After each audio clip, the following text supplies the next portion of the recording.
Good morning बच्चों।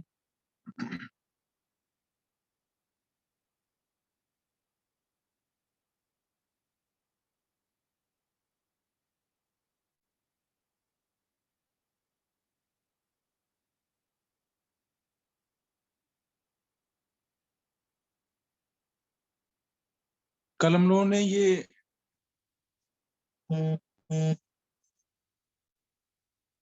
कुछ homework दिया हुआ था, उसमें कुछ डाउट है क्या? पहले डाउट डिस्कस कर लेते हैं, फिर आगे पढ़ते हैं।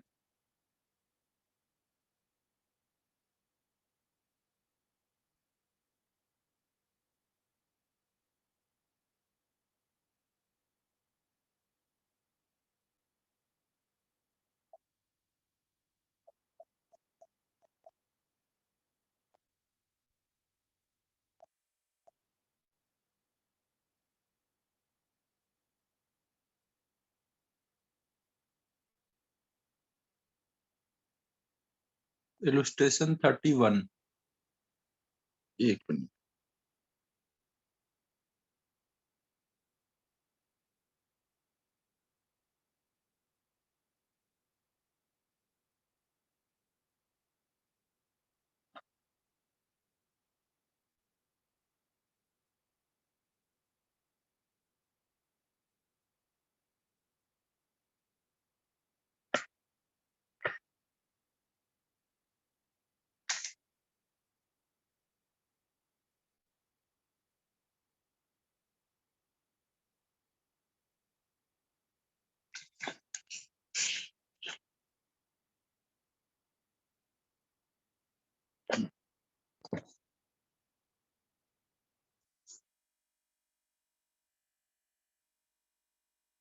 चलो ये देखते हैं हम लोग इलस्ट्रेशन 31।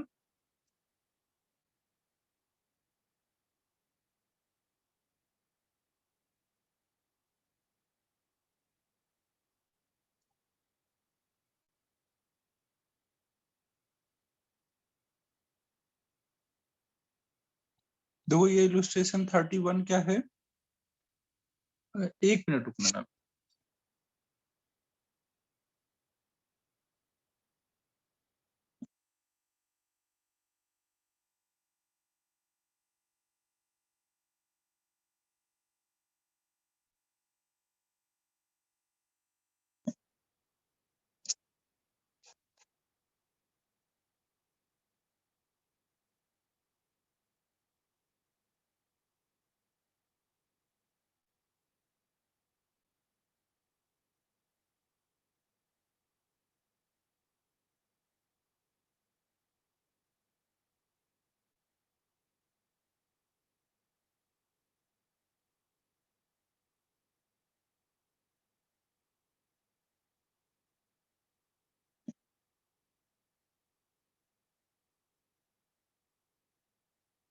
तो देखो ये इलस्ट्रेशन 31 में क्या क्या है? A sheet of area 40 metre square is use to make an open tank with square base. कोई हमारे पास देखो ऐसे शीट दी हुई है।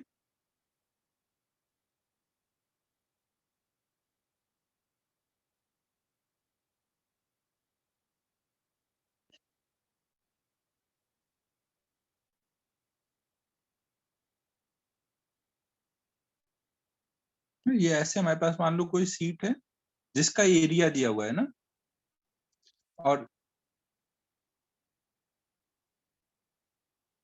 देखो इसमें कुछ मेंशन नहीं है, तो हम ये मान लेंगे कि ये मान लो स्क्वायर सीट है 40 मीटर स्क्वायर का। It is use to make an open tank with square base. इसका हमें स्क्वायर बेस बनाना है और टैंक बनाना है। तो वो कैसे हो पाएगा? जब हम क्या करेंगे, इसको ऐसे कट करेंगे साइड साइड से ना, और इसको फोल्ड करेंगे ना। हमें क्या करना पड़ेगा, बीच में एक स्क्वायर छोड़ के साइड साइड से कॉर्नर से कट करना पड़ेगा। कभी पेपर से ऐसे किया है फोल्ड करके ऐसे बनाने का? कुछ बचपन में सिखाते थे ये सब, क्राफ्टिंग वगैरह। तो हमें बताना है find the dimension of the base such that the volume of the tank is maximum. ना, तो हमें यही बताना है कि हम क्या डायमेंशन रखें कि इसका वॉल्यूम मैक्सिमम हो।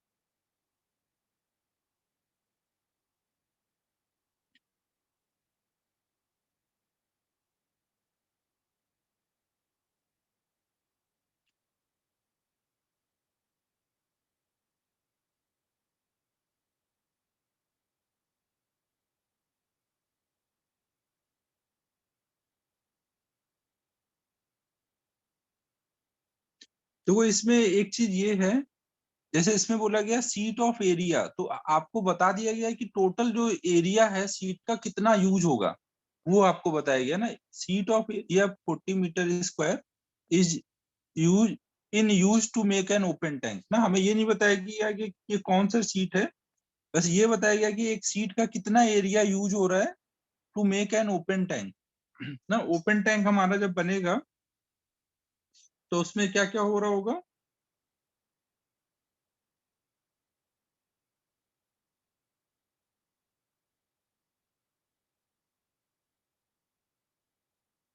ओपन टैंक कुछ ऐसे बनेगा ना, ये इसका कुछ बेस हो रहा होगा। ठीक है बच्चों, क्वेश्चन में हमें ये बता दिया गया कि टैंक का कितना टोटल बनाने में कितना सीट का एरिया यूज हुआ है। तो मतलब जो टैंक का सरफेस एरिया होगा वही ये सीट का एरिया होगा ना। क्वेश्चन का लैंग्वेज थोड़ा सा ध्यान से पढ़ना है। ये बोला गया है कि a sheet of area 40 metre square in used is used to make an open tank ना। इसका कितना एरिया यहाँ यूज हुआ है वो बताया गया है। तो अगर हम लोग मान लेते हैं कि नीचे का एरिया कुछ मान लो एक्स है ना, अगर ये मान लो स्क्वायर बेस है उसका एक्स और इसकी हाइट वाई है, तो इसका वॉल्यूम कितना हो जाएगा।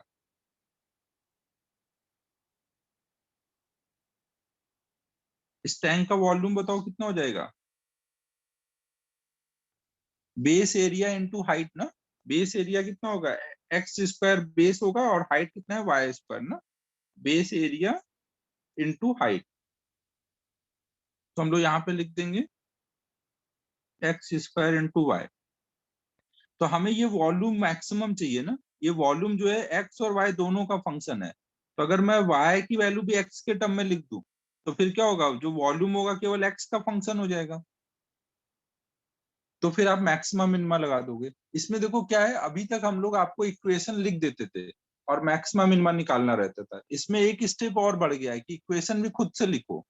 पहले इक्वेशन लिखो फिर उसको सॉल्व करो ना। यहाँ पे आपका काम थोड़ा सा बढ़ गया है। फिर देखो यहाँ पर y को आप कैसे x के टर्म में लिखोगे, तो आपको ये बताया गया है कि इसमें जितना टैंक बनाने में जितना भी एरिया यूज हुआ है वो कितना, वो बताया गया है। टैंक का एरिया कितना बोलोगे, बेस का एरिया कितना बोलोगे एक्स स्क्वायर, और वॉल का एरिया कितना बोलोगे एक्स इंटू वाई, एक वॉल का एरिया। और ऐसे टैंक में 4 वॉल होंगे ना, तो टोटल आप इसका एरिया कितना बोलोगे x square plus x into y, और ऐसे 4 वॉल है। ये सब टोटल टैंक का एरिया है। टोटल टैंक का एरिया मतलब उसको बनाने में,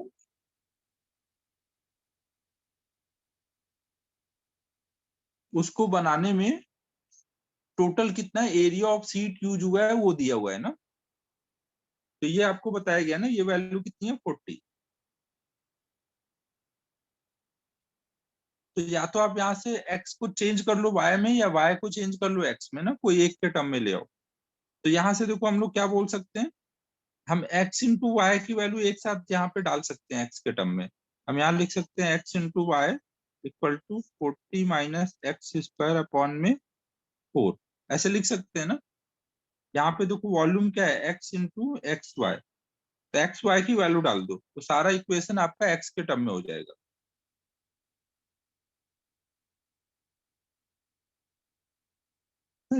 ये इक्वेशन 1 है। इक्वेशन 2 से इक्वेशन 1 में डालो तो ये आ जाएगा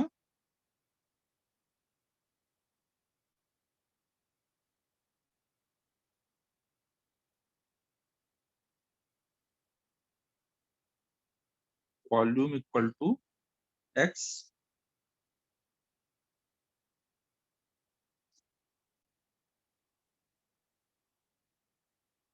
तो अब देखो इससे वॉल्यूम कितना हो जा रहा है,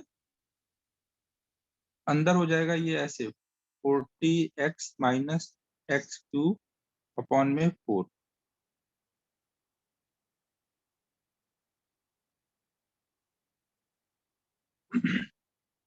हाँ प्राची अभी रिपीट करता हूँ 1 मिनट। तो अब देखो यहाँ पे क्या हो जा रहा है, फंक्शन ऑफ एक्स। अब आप यहाँ पे निकाल सकते हो कि किस एक्स पे वॉल्यूम मैक्सिमम होगा ना। आपको यही पूछा गया है कि find the dimension of base ना, बेस मतलब एक्स की वैल्यू पूछी गई है जिसके लिए वॉल्यूम मैक्सिमम हो।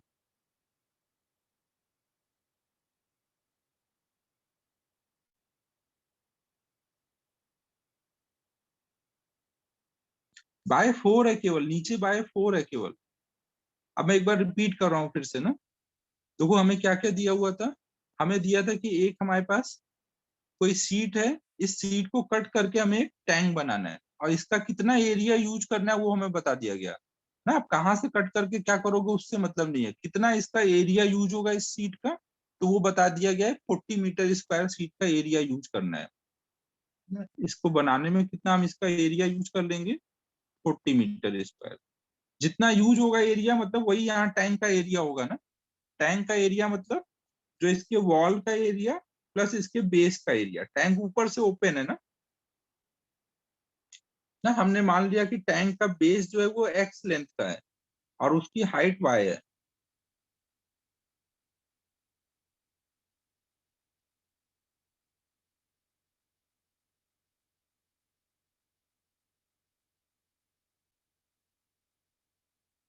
ये समझ आ रहा है, टैंक का बेस हमने मान लिया एक्स लेंथ का और हाइट वाई है, तो इसका वॉल्यूम लिख लोगे। टैंक ओपन है तो ये वाला पार्ट ओपन है ना, यहाँ कुछ नहीं है।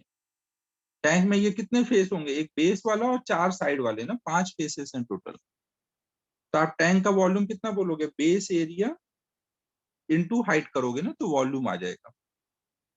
अब हमें टैंक का ये जो वॉल और बेस है उसका एरिया बताया गया है। वो सब एरिया कहाँ से आएगा, जो सीट का एरिया है वही है ना। वो सीट का कितना एरिया लगा है वो बता दिया गया है, तो टैंक का एरिया निकालो और वही बोल दो जो लगा है सीट का एरिया। टैंक का एरिया कितना आएगा, एक्स इंटू एक्स ना, एक्स स्क्वायर बेस का एरिया, और वॉल का एरिया कितना बोलोगे, एक्स इंटू वाई, एक वॉल का एरिया होगा। और ऐसे कितने वॉल है चारों साइड में, 4 वॉल है ना, तो टोटल ये एरिया आ गया ना, surface area of tank. Surface area of tank ही क्या होगा, जितना सीट का एरिया जो यूज हुआ है। तो ये दो इक्वेशन है, इनको यूज करके हमने वॉल्यूम लिख लिया एक्स के टर्म में। अभी भी कोई को डाउट है तो फिर अनम्यूट करके पूछो। इक्वेशन लिखने में अगर अभी किसी को कोई डाउट है तो अनम्यूट करके पूछ लो। सर हाँ, कौन बोल रहे हो? यश बघार। हाँ बताओ यस।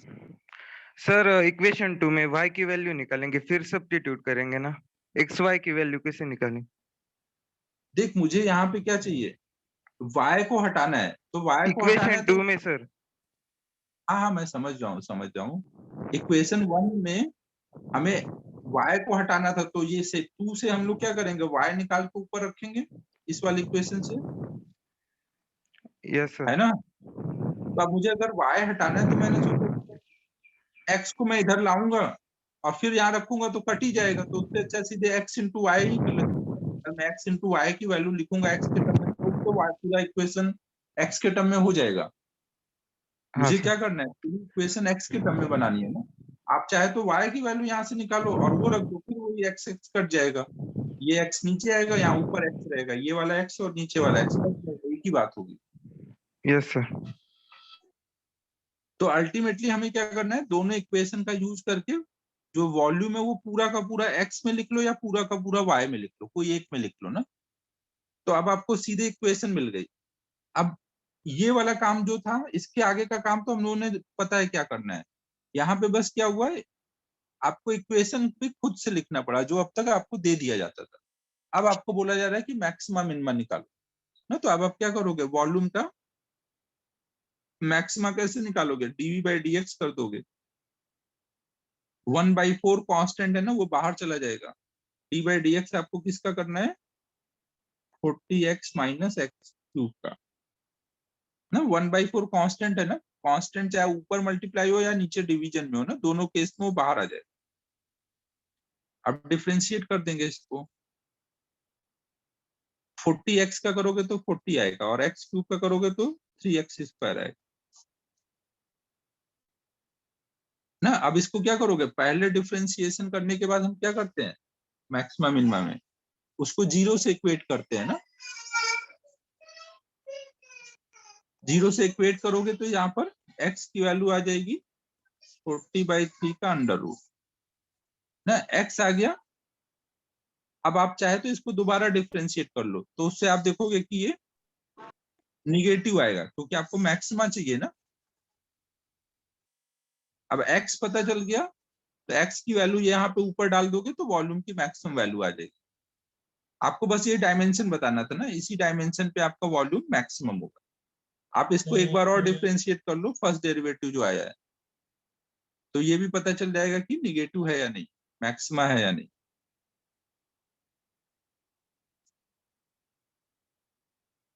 फर्स्ट डेरिवेटिव में किसको, सेकंड डेरिवेटिव में इसको डिफरेंशिएट करना है ना। 1/4 बाहर रहेगा, 40 का डिफरेंशिएशन 0, और यहाँ पे आ जाएगा 6x। अब दिख रहा है कि x की वैल्यू आप डालोगे तो ये निगेटिव ही रहेगा ना। अगर निगेटिव है तो मतलब यहाँ पे क्या आएगा, मैक्सिमम आएगा, वॉल्यूम मैक्सिमम होगा।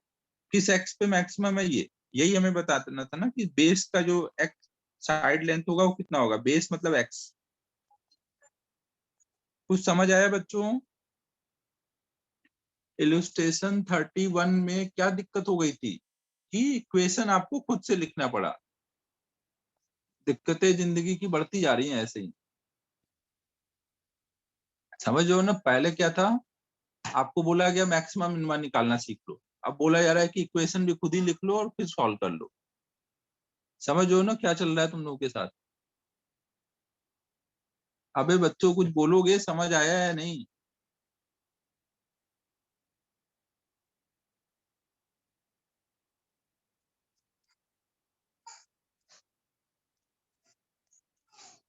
समझो तुम लोग को पे धीमे धीमे लोड बढ़ाया जा रहा है। पहले मैक्सिमम मिनिमम सिखा दिया गया, फिर बोला गया इक्वेशन भी खुद ही लिख लो भाई, खुद ही सॉल्व करके देख लो कि क्या हो रहा है अब। ठीक है, बाकी और तो कोई ज्यादा इसमें नहीं दिया था। अब है चिरंतन, ऐसे थोड़ी होता है यार, जहाँ पे नहीं आया वो पूछ ले समझ, ये मत कर कि पूरा एक बार रिपीट कर दो। ये बता ना, अनम्यूट कर बता कहाँ पे समझ नहीं आया। 4 बार तो ऑलरेडी रिपीट कर चुका हूँ यार, अब ऐसे मत कर फिर से रिपीट करने को। जहां नहीं समझ आया वो बोलते, वो समझा देता हूँ। मैक्सिमाइजिंग वॉल्यूम, अपन क्या पढ़ रहे हैं, टॉपिक पता है अपन को? टॉपिक बता चिरंतन, आजकल कौन सा टॉपिक चल रहा है? अनम्यूट कर, जल्दी जल्दी आंसर करेगा, जल्दी जल्दी क्लियर होगा।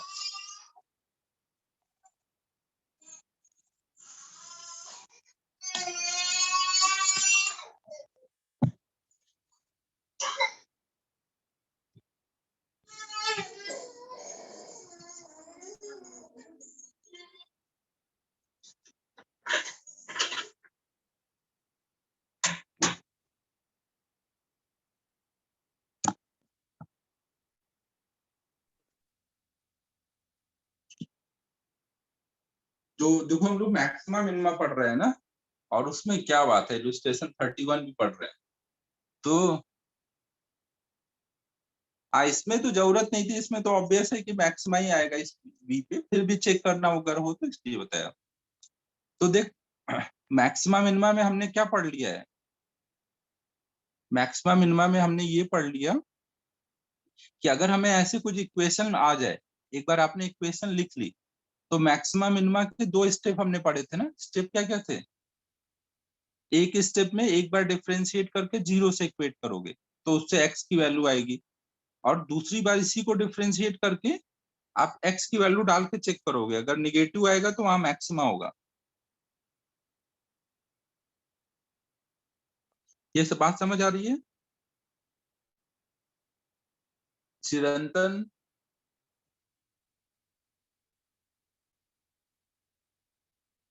क्रिस देख यार, यहाँ पर एक ही चीज है कि वॉल्यूम मैक्सिमम ही हो सकता है, मिनिमम मतलब कितना वॉल्यूम, बॉक्स का वॉल्यूम मिनिमम तो 0 होगा ना। अब बॉक्स बनाया है तो कुछ तो वॉल्यूम होगा, तो यहाँ ऑब्वियस है कि मैक्सिमा ही मिलेगा, मिनिमा तो 0 होगा, बॉक्स का वॉल्यूम मिनिमा मतलब क्या। तो थोड़ा प्रैक्टिकल अपना कॉन्सेप्ट यूज करना पड़ेगा, अदरवाइज आप डिफरेंशिएट करके कर लो, चेक कर लो।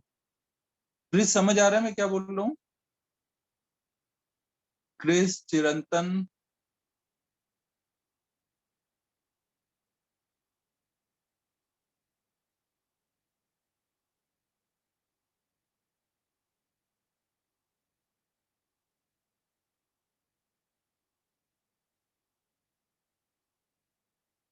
चले अब अगले क्वेश्चन में।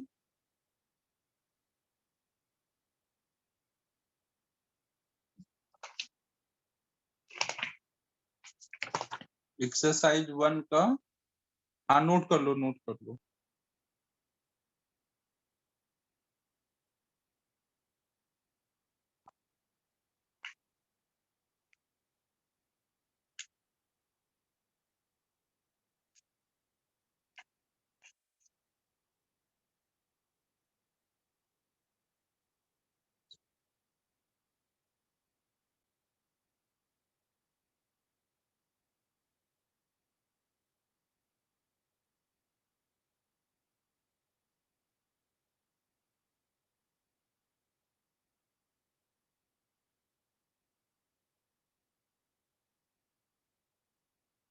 नोट होने के बाद बोल देना ना।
अब एक्सरसाइज 1 का 22 पहले करना है।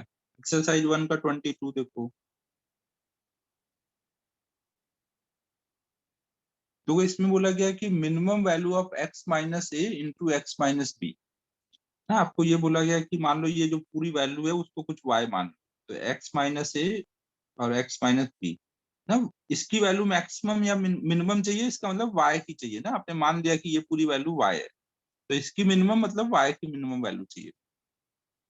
तो आप देखो इसको ऐसे लिख सकते हो ना, x square minus B x minus A x plus A B.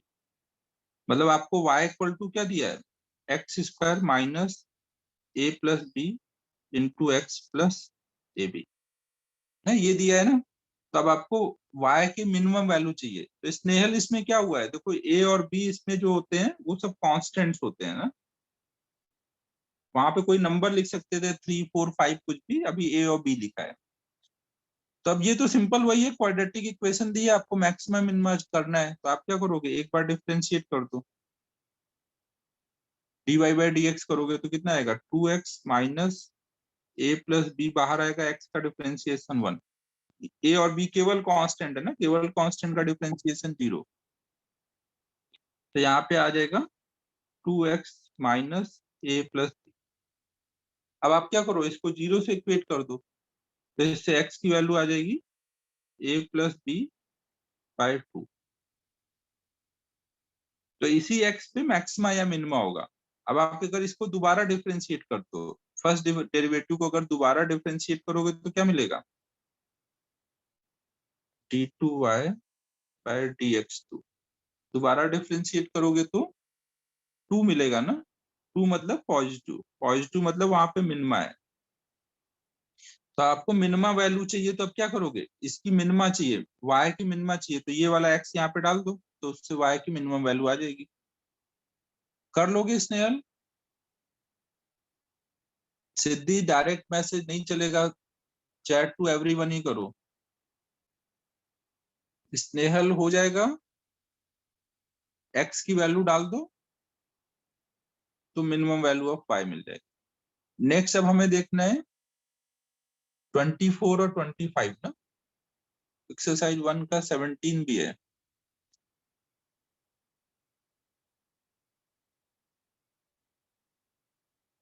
17 देखो,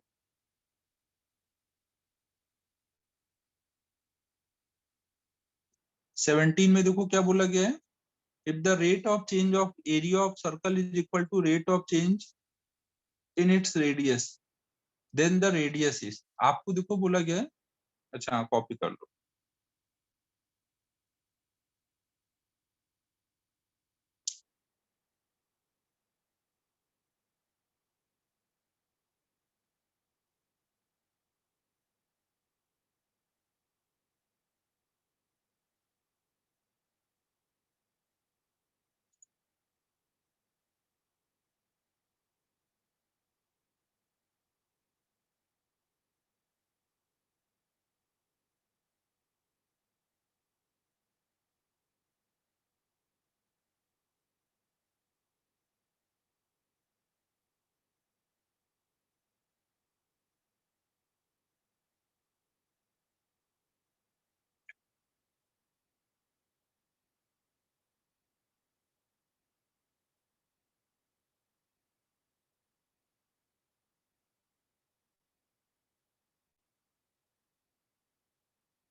तो देखो इस क्वेश्चन नंबर 17 में क्या बोला गया है, कोई आपने सर्कल लिया,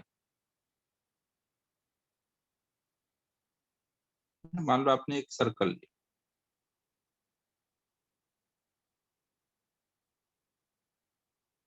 तो अब देखो सर्कल का कुछ रेडियस होगा और सर्कल का कुछ एरिया होगा।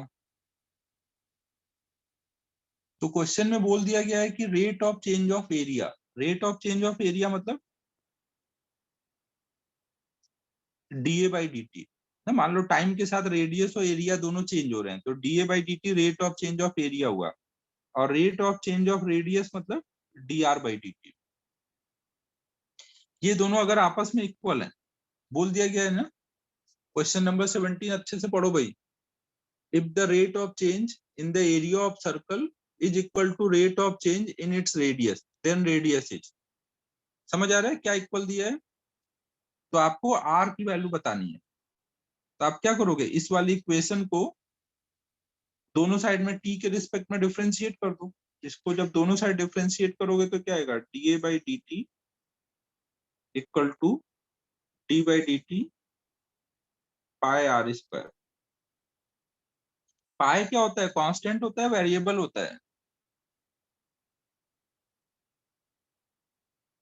पाई कांस्टेंट होगा, वेरिएबल होगा, कांस्टेंट होगा तो पाई को बाहर कर देंगे, अंदर क्या आएगा D R square upon D T. क्या आर स्क्वायर इस पावर फंक्शन का डिफरेंशिएशन, हम ऊपर आर है नीचे टी है तो कर दें डिफरेंशिएशन, पावर को आगे ले आए पावर में एक कम कर दें, सही रहेगा। नहीं करेंगे, क्यों नहीं करेंगे, क्योंकि अगर पावर फंक्शन के डिफरेंशिएशन में जिसका पावर रहता है आर की पावर में 2 है तो नीचे भी आर चाहिए ना, तो हमें यहाँ पे क्या लगाना पड़ेगा, पाए डी आर स्क्वायर अपॉन में D R into d r by D ना, डी आर कट जाएगा, फिर से यही मिल जाएगा, चेन रूल लगाना रहेगा। अब ये कितना हो जाएगा, पाए आर स्क्वायर का आर के रिस्पेक्ट में करोगे तो 2 आर आएगा into d r by d t, और इधर क्या है d A by d t. अब d A by d t और d r by d t दोनों सेम है ना, d r by d t और d A by d t दोनों इक्वल है, ये क्वेश्चन में दिया हुआ है ना, यहाँ दिख रहा है क्वेश्चन में ये दिया हुआ है।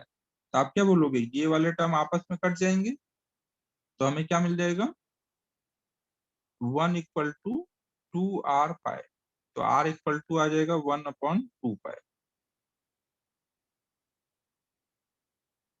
कुछ समझ आया बच्चों क्या किया है।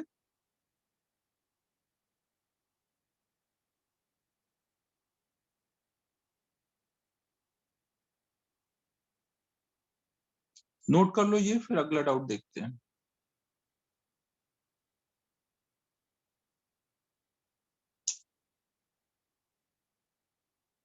देखो जो ये अभी वीकली टेस्ट हुआ था उसमें एक बार पेपर सभी लोग खुद से घर पे सॉल्व कर लेना ना, क्योंकि टेस्ट में टाइम लिमिट में जल्दी करने में कई बार दिक्कतें होती हैं, अपन सोचने में जल्दीबाजी करते हैं तो मिस्टेक्स होंगे।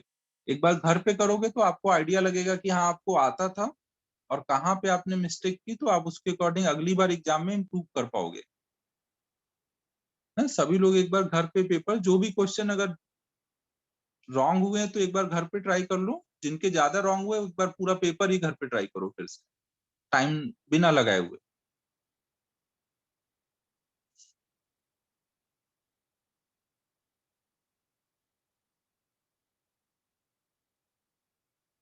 अब नेक्स्ट एग्जाम इस संडे नहीं रहेगा, उससे उसके अगले संडे रहेगा। इस संडे नहीं है, उससे अगले संडे रहेगा।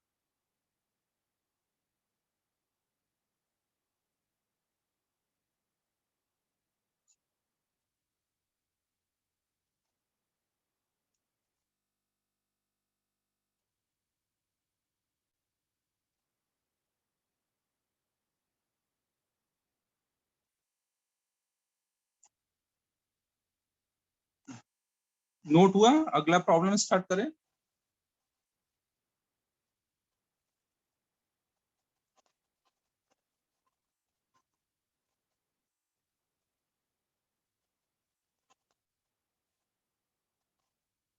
अब देखो अगला हम लोग कर रहे हैं क्वेश्चन नंबर 24। 24 में देखो क्या है, sum of two positive number is 48 ना। आपको दो नंबर का सम बोला गया 48 है। तो हम मान लेते हैं कि एक नंबर x और एक y है, तो x प्लस y का सम कितना है 48 है। ये हमें एक इक्वेशन दी गई है। दूसरा बोला गया है numbers are numbers the numbers so that sum of their square is minimum. और ये नंबर हमें x और y ऐसे चूज करने सो दैट कि इनका अगर हम स्क्वायर करें, स्क्वायर करें x square plus y square, तो ये जो सम आएगा, मान लो वो एस है कुछ, तो जेड मान लेते हैं, ये मान लो कुछ जेड है, तो ये जो स्क्वायर का सम होगा वो जो जेड आ रहा है वो मिनिमम होना चाहिए। तो आपके पास क्या है, अगर ये जेड की मिनिमा चाहिए तो जेड को या तो एक्स के टर्म में लिख लो या वाई के टर्म में लिख लो। एक्स या वाई के टर्म में कैसे लिखोगे, ऊपर का यूज करके, इक्वेशन 1 का यूज करके है। तो जेड इक्वल टू आप क्या लिखोगे, मान लो आपने एक्स स्क्वायर को रहने तो वाई की वैल्यू लिख दो। वाई की वैल्यू क्या लिखोगे, 48 माइनस एक्स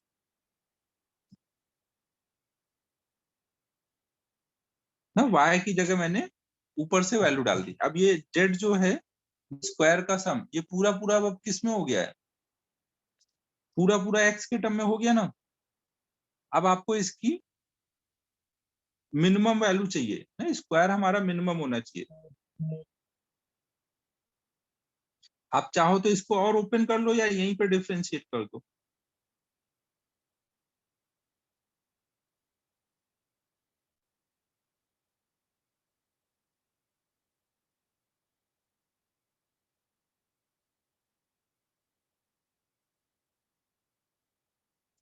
नहीं, ये हमें जेड मिल गया, जेड फंक्शन ऑफ एक्स है, तो आप समझो ना।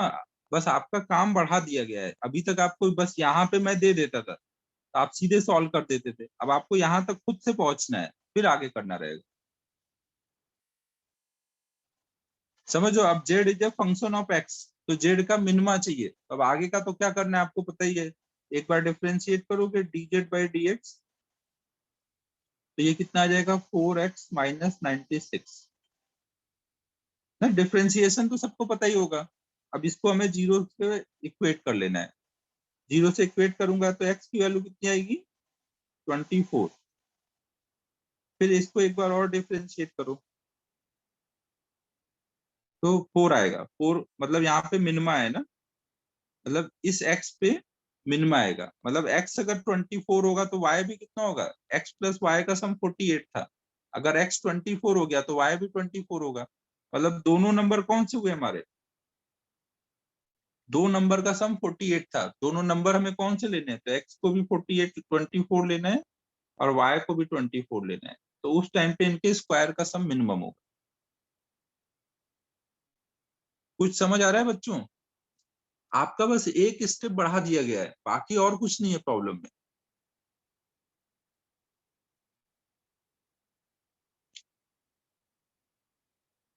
ये नोट कर लो, फिर अगला भी कर देता हूँ।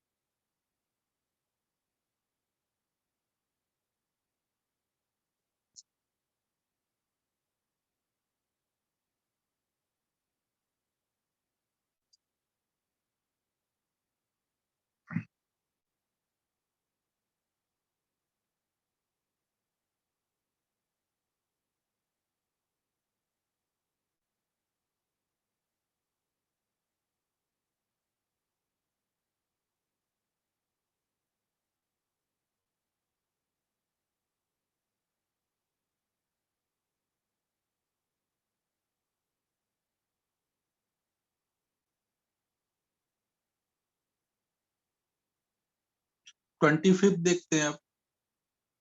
25 में देखो क्या है,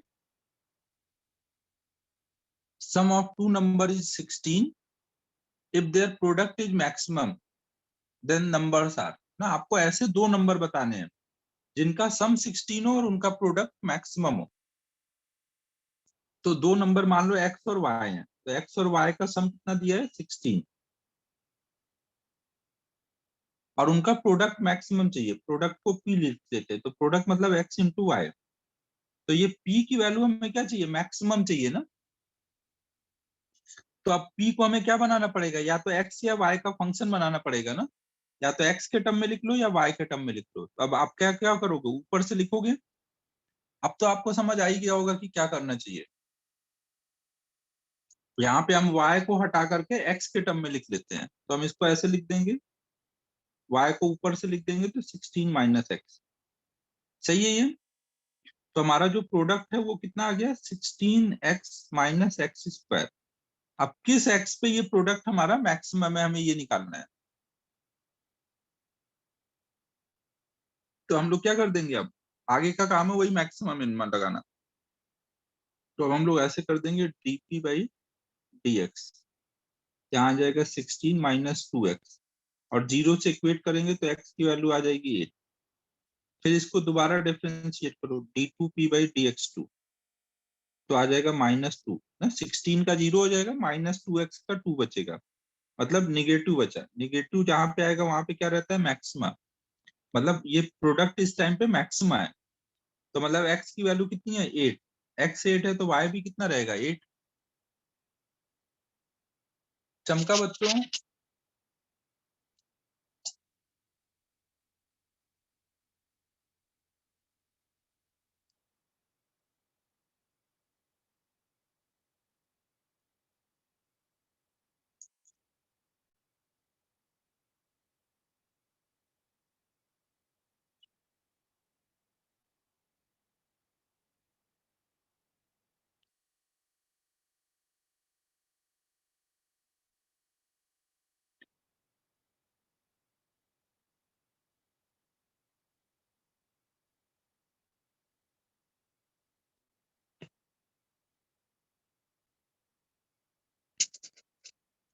अगला 18th है, 18 देखते हैं अब।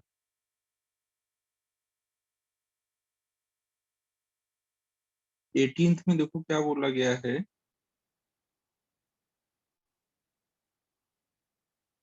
Side of a cube increases at a rate of 0.02 centimetre पर सेकेंड।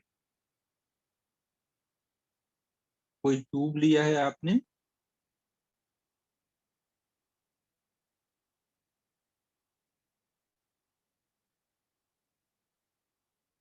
इसके साइड को मान लेते हैं कि एक्स है। ट्यूब का साइड हमने मान लिया एक्स है, तो एक्स क्या है, इंक्रीज कर रहा है। कैसे इंक्रीज कर रहा है, 0.02 सेंटीमीटर पर सेकेंड। मतलब आपको क्या दिया है, dx बाई dt की वैल्यू दी है,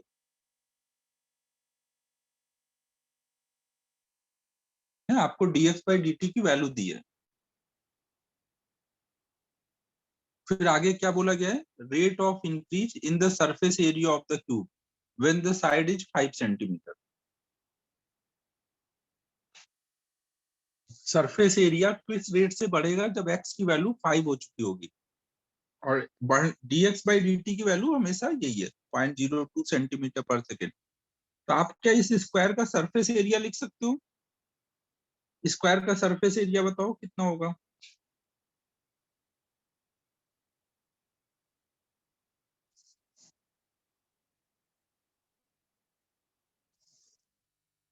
6 इंटू साइड का स्क्वायर। एक साइड अगर एक्स है तो एक फेस का एरिया कितना हो जाएगा, एक्स स्क्वायर ना। एक फेस का एरिया हमारा एक्स स्क्वायर हो जाएगा ना, एक फेस का एरिया। और ऐसे 6 फेस होंगे ना क्यूब में, तो 6x स्क्वायर इसका एरिया हो जाएगा। तो ए की वैल्यू हम लिखेंगे 6x स्क्वायर। अब हमें क्या चाहिए, ए का रेट ऑफ चेंज। ए का रेट ऑफ चेंज मतलब d A by d t. तो दोनों साइड डिफरेंशिएट कर देंगे।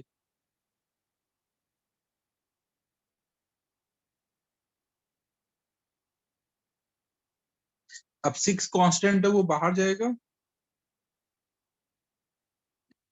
एक्स स्क्वायर ऊपर है नीचे dt है ना, तो अब चेन रूल लगा देंगे, चेन रूल लगाओगे तो नीचे dx आएगा ऊपर dx आएगा, तो ये कितना हो जाएगा 6 एक्स स्क्वायर अपॉन में dx into dx by dt ना। अब इसको अलग सॉल्व कर लोगे और dx बाई dt की वैल्यू दी है वो लिख दोगे, तो ये आ जाएगा 6 into 2x into dx by dt। अब यहाँ पे सारी वैल्यू दी है ना, 6 2x की वैल्यू 5 दी है और dx बाई dt की वैल्यू 0.02 दी है, सब सेंटीमीटर में है ना, तो आंसर भी सेंटीमीटर स्क्वायर में आएगा। तो अब ये कितना हो जाएगा, ये 2 इंटू 5 है ना, तो 10 आ गया, 10 इंटू ये दोनों मल्टीप्लाई करेंगे तो कितना आ जाएगा 6 इंटू 0.02 करेंगे तो ये आ जाएगा 0.12 इंटू 10, तो 1.2 आ जाएगा सेंटीमीटर स्क्वायर पर सेकेंड। समझ आया सभी को?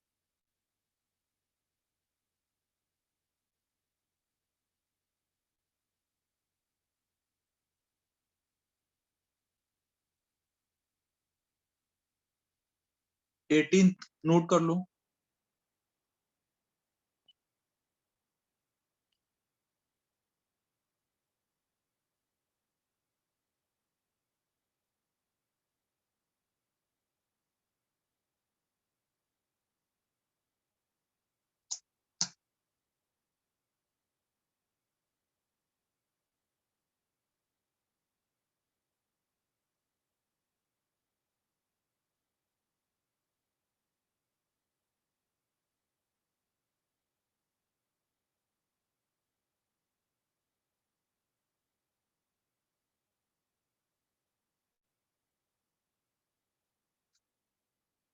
हो गए सारे डाउट या अभी और हैं डाउट?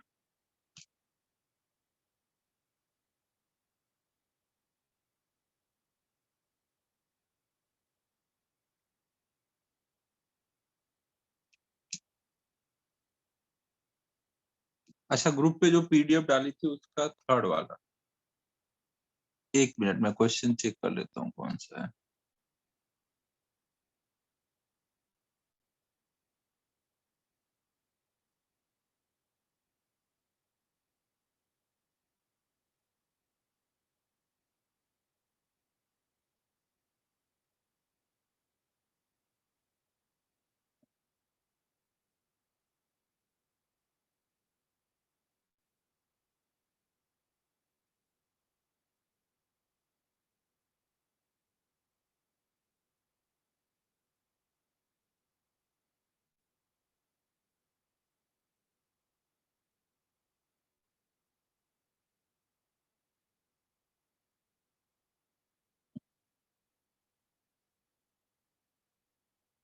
देखो ये इसमें आपको बोला गया है कि y equal to sine x एक फंक्शन दिया है। ये ग्रुप पे जो मैंने पीडीएफ डाला था उसके फर्स्ट क्वेश्चन का थर्ड पार्ट दिया है ना, ये वाला। ग्रुप पे एक पीडीएफ डाला था, सबने देख लिया था ना?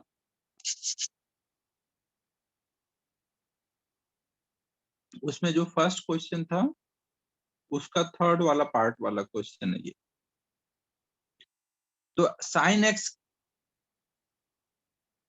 साइन थीटा सबने सुना ही होगा ना। साइन थीटा में ये थीटा की वैल्यू, एक्स की वैल्यू 0 से 2 पाई के बीच में है ना।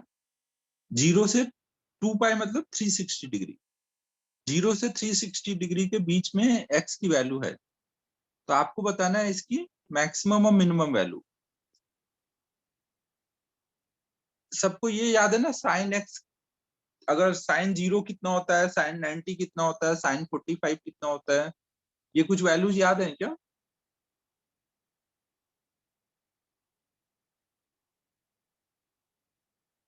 कॉस 0 कितना होता है, कॉस 90 कितना होता है?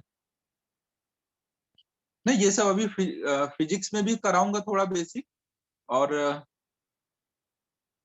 मैथ में भी कराया जाएगा ये सब ना। तो यहाँ पे देखो आपको क्या करना है, इसकी मैक्सिमम वैल्यू चाहिए, तो आप क्या करोगे, इसको एक बार डिफरेंशिएट कर दोगे, dy by d x. Sine x का डिफरेंशिएशन करोगे तो क्या आता है, आपने फॉर्मूला पढ़ा है ना साइन एक्स के डिफरेंशिएशन का, कॉस एक्स। और फिर इसको 0 से इक्वेट कर दोगे।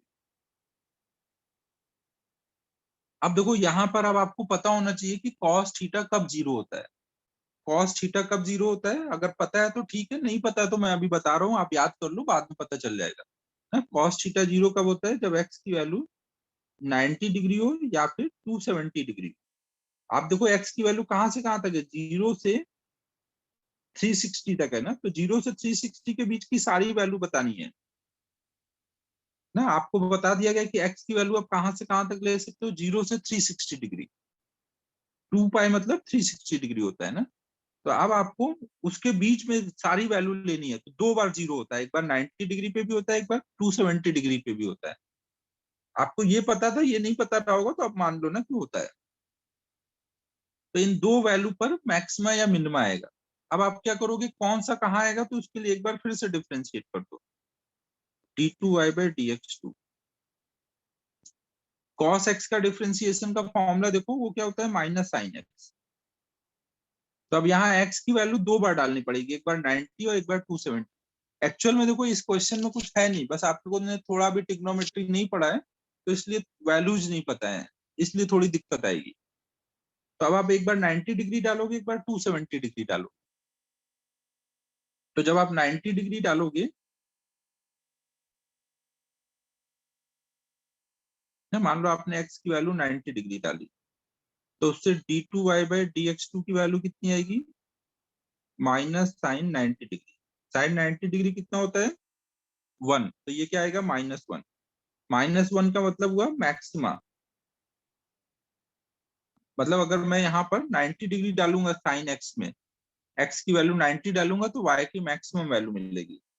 वाई की मैक्सिमम वैल्यू कितनी मिलेगी, जब एक्स को 90 डालेंगे ना। साइन थीटा की मैक्सिमम वैल्यू 1 ही होती है ना। साइन थीटा में थीटा कुछ भी हो, मैक्सिमम कहाँ तक जा सकता है, साइन थीटा 1 तक ना। फिर एक्स की वैल्यू 270 डाल दो। जब 270 डालोगे तो डबल डिफरेंशिएशन कितना आएगा, हाँ, माइनस ऑफ साइन 270। साइन 270 -1 होता है, तो -1 इंटू 1, माइनस ये, माइनस इंटू -1, तो ये 1 आएगा। 1 मतलब ग्रेटर देन 0, तो इस बार ये मिनिमा हो जाएगा। अगर आपको ये वैल्यू नहीं पता तो कोई बात नहीं ना, अभी आप बस मान लो कि ये होता है ना, ये आगे पढ़ लोगे। तो यहाँ पे मिनिमा आ रहा है, तो मतलब जब हम 270 डिग्री यहाँ डालेंगे एक्स की जगह, तो वहां पे मिनिमा आ जाएगा, तो हम बोलेंगे वाई की मिनिमम वैल्यू कितनी है, साइन 270 डिग्री, मतलब -1 ना। साइन थीटा, कॉस थीटा, ये सब 1 से -1 के बीच में ही रहते हैं ना। साइन एक्स की मैक्सिमम वैल्यू 1 और मिनिमम वैल्यू -1 होती है। कॉस एक्स का भी यही होता है, लेकिन टैन का ये नहीं होता ना। ये अक्सर आपको आगे यूज होगा, तो ये बेसिक तो ध्यान रखो कि कोई भी साइन एक्स है वो कहाँ से कहाँ तक रहेगा, -1 से 1 के बीच में। कॉस एक्स भी ऐसे ही निकालोगे तो वो भी 1 से -1 के बीच में होता है। टैन एक्स जो होता है वो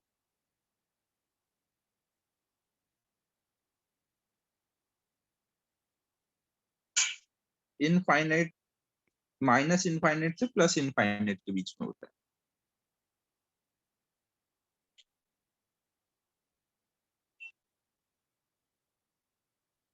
नोट कर लो इसको।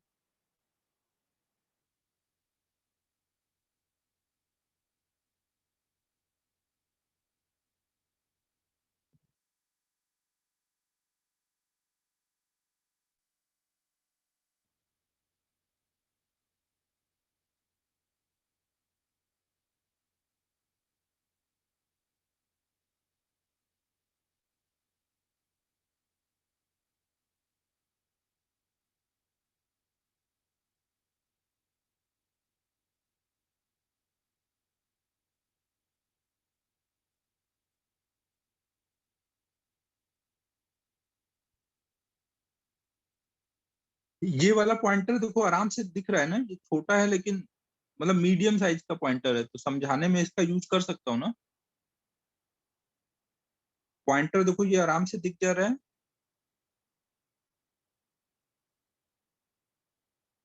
कहीं पे मैं मूव कर रहा हूँ तुरंत दिख जाएगा आराम से? थोड़ा है दिक्कत इसमें। ठीक है, नहीं दिखेगा पॉइंटर तो बता देना ना, मैं बड़ा वाला फिर ले लिया।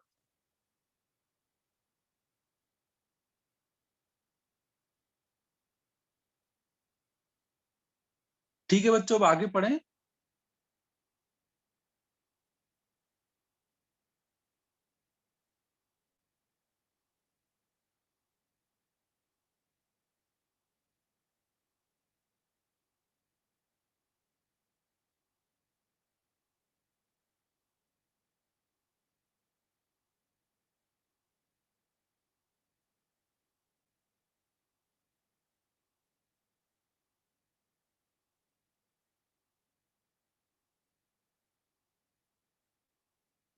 तो लास्ट टाइम देखो हम लोग अब देखने जा रहे थे ग्राफिकल मीनिंग ऑफ डिफरेंशिएशन। हमने देखो डिफरेंशिएशन का जनरल मीनिंग देखा था, d y by d x. तो d y by d x का जनरल मीनिंग हमने क्या देखा है? इंस्टेंटेनियस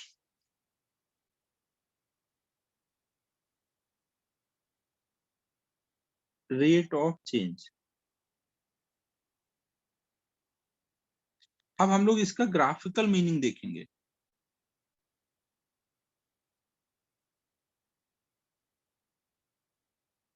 ये अभी हम लोग पढ़ने जा रहे थे ना कि ग्राफ में इसका क्या मतलब निकलता है और बिना ग्राफ के अगर आप देख रहे हो तो क्या मतलब। तो हम लोग last time graphical meaning start कर रहे थे।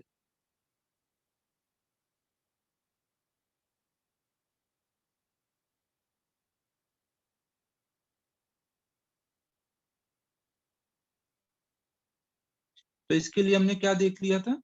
पहले हमने देखा था कि टेंजेंट और सेकेंड या कॉर्ड में क्या डिफरेंस होगा ना। टेंजेंट किसको बोलते थे पहले, सेकेंड या कॉर्ड किसको बोलते थे?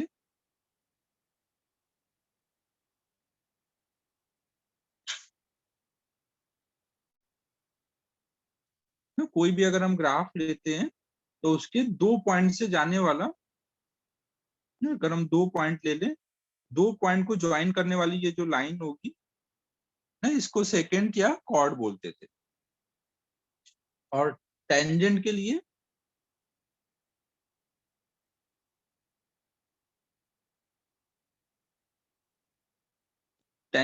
क्या हो जाएगा, जो दो पॉइंट हम लेंगे वो बहुत ज्यादा क्लोज होने चाहिए। अगर दो पॉइंट हमने बहुत ज्यादा क्लोज ले लिए तो ये जो सेकेंड होगा वो क्या बन जाएगा उस टाइम पर ना, जो सेकेंड होगा उस टाइम पे वो क्या बन जाएगा?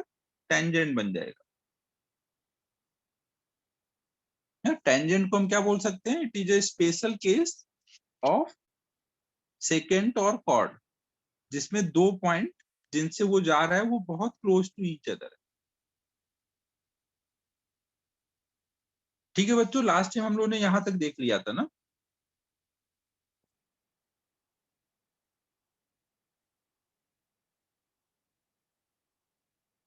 अब देखो हम लोग यहाँ पे मान लो एक फंक्शन लेते हैं y equal to F of x, और इसका मान लो आपने ग्राफ ड्रॉ किया y equal to F of x का ना। ग्राफ कुछ ऐसा आया हुआ है ना, ऐसे मान लो कुछ y equal to F of x का ग्राफ आया है। तो इसमें अगर आप दो पॉइंट लो ना, मान लो आपने एक यहाँ पे पॉइंट लिया और एक यहाँ पे पॉइंट लिया। इस पॉइंट का कोऑर्डिनेट है कुछ मान लो x1 y1, और इस पॉइंट का कोऑर्डिनेट है कुछ x2 y2। तो इसका क्या मतलब होगा? ये वाली लेंथ x1 है और ये वाली लेंथ y1 है ना। और ये वाला में अगर आप देखो, ये मान लो है x2 और ये क्या हो जाएगा y2। कोऑर्डिनेट का मतलब सबको क्लियर है ना? अगर हमारा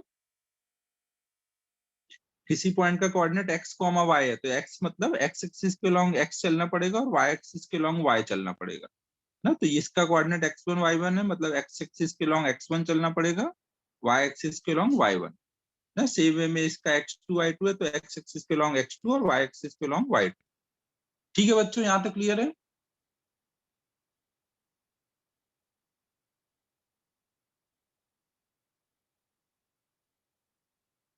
अब देखो अगर मैं इन दो पॉइंट से इन दो पॉइंट से पास करते हुए एक कॉर्ड बनाओ, तो वो कॉर्ड कैसा आ जाएगा? कुछ ऐसा कॉर्ड आ रहा होगा यहाँ से पास करते हुए ना, दोनों को ज्वाइन करते हुए।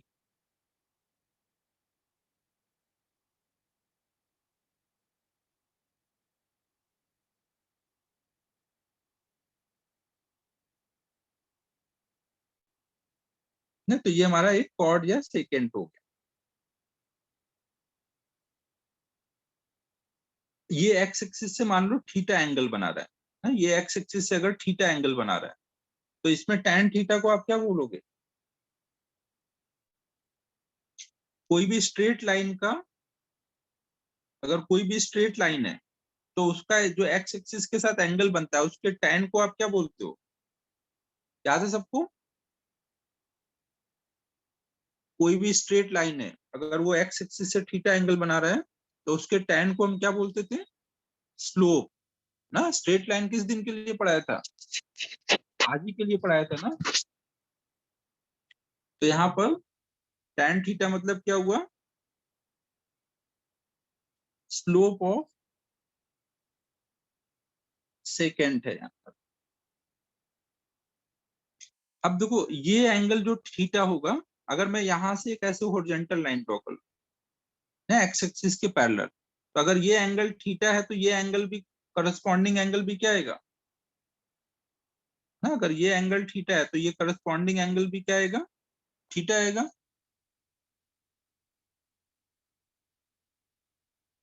ये एंगल थीटा होगा। अब ये थीटा की वैल्यू, अगर ये थीटा की वैल्यू निकालू मैं यहाँ पर तो कैसे निकाल सकता हूँ? tan थीटा इक्वल टू क्या होगा? अगर मान लो ये पॉइंट को मैं ए बोल दूं, इसको बी बोल दूं, इसको सी बोल दूं, तो ट्राइंगल ए बी सी में एंगल सी 90 डिग्री है ना। एक राइट एंगल ट्राइंगल में tan थीटा हम कैसे निकालते हैं? tan थीटा इक्वल टू ये अपोजिट वाली साइड अपॉन एडजेसेंट वाली साइड ना, तो हम क्या लिखेंगे? बी सी अपॉन में ए सी। बी सी मतलब कितना बोलोगे? बी सी मतलब हम कितना बोल सकते हैं?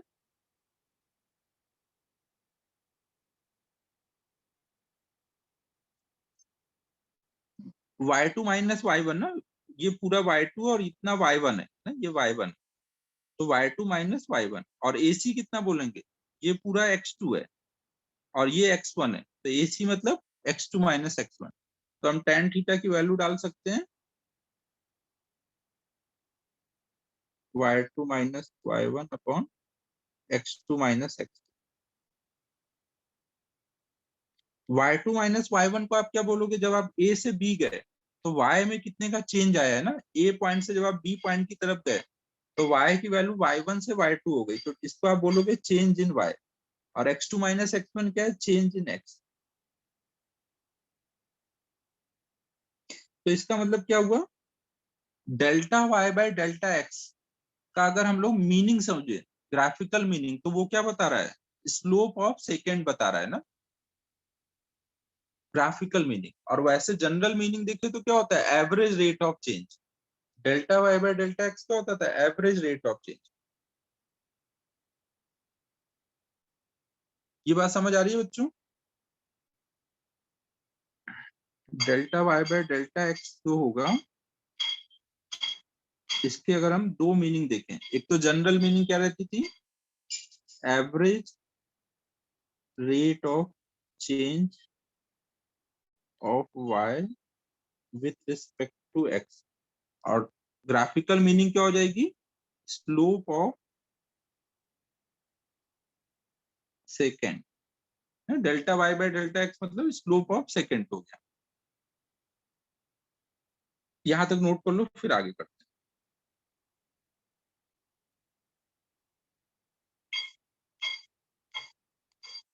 यहां से किया है मिस्टर।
अब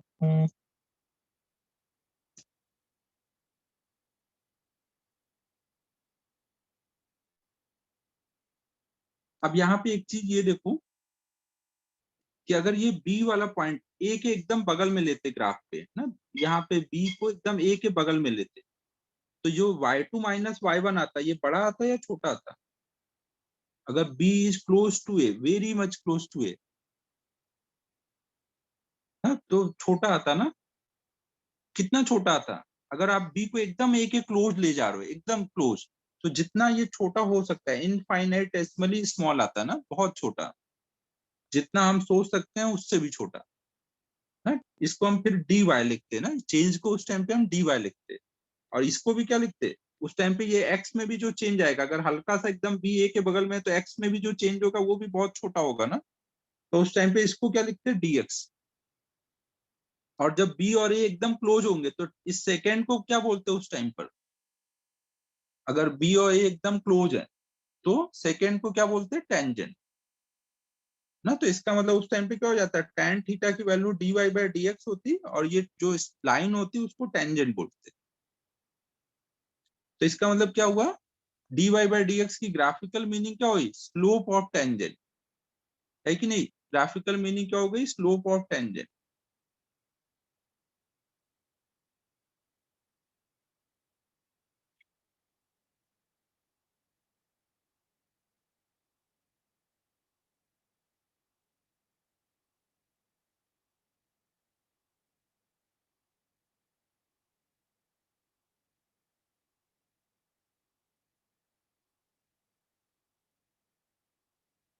ना इस बार हमारा ए और बी एकदम अगल बगल है, ये मैंने दिखाने के लिए तो आपको थोड़ा डिस्टेंस दिखाया है, बट ये डिस्टेंस बहुत ज्यादा क्लोज है।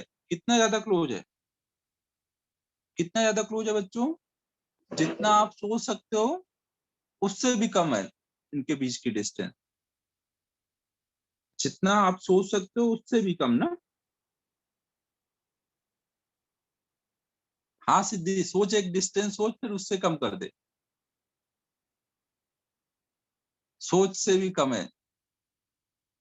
तो बी और ए क्या होंगे जब एकदम क्लोज होंगे, तो जो ये आपका अभी तक ये डिस्टेंस डेल्टा वाई आता था ना, y2 माइनस y1, वो क्या हो जाएगा, उसको आप बोलोगे dy है। और ये डिस्टेंस जो dx डेल्टा x आता था, उसको क्या बोलोगे, dx बोलोगे ना।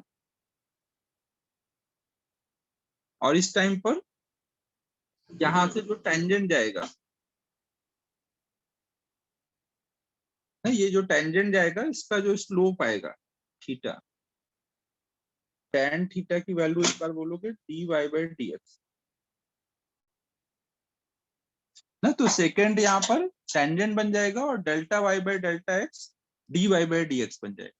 तो इसका मतलब क्या हुआ, ये बात क्या बता रहा है कि dy बाई dx क्या है, स्लोप ऑफ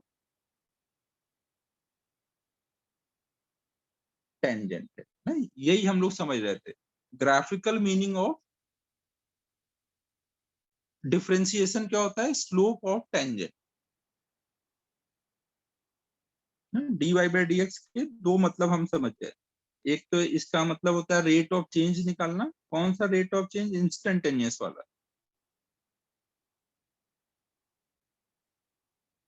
और ग्राफिकली ये क्या होता है, स्लोप ऑफ टेंजेंट।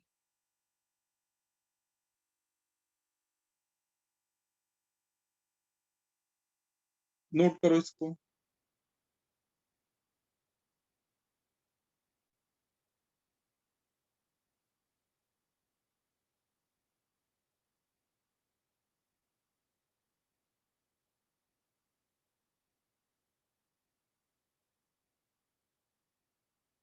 सबको अच्छे से इमेजिन हो पाए क्या?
अब इस पे एक प्रॉब्लम करते हैं।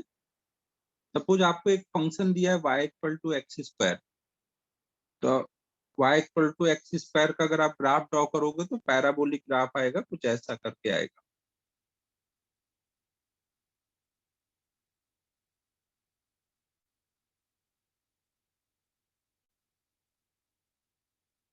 अगर आपको बोला जाए कि यहाँ पे x इक्वल टू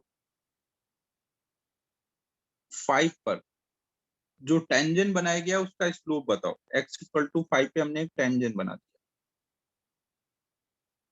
ना, हर एक ग्राफ का हम टेंजेंट बना सकते हैं ना, तो यहाँ जो टेंजेंट बनेगा उस टेंजेंट का स्लोप बताना है।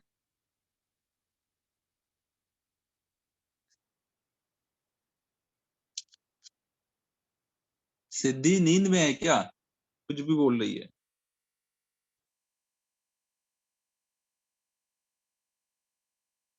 सिमरन चैट टू एवरीवन करो।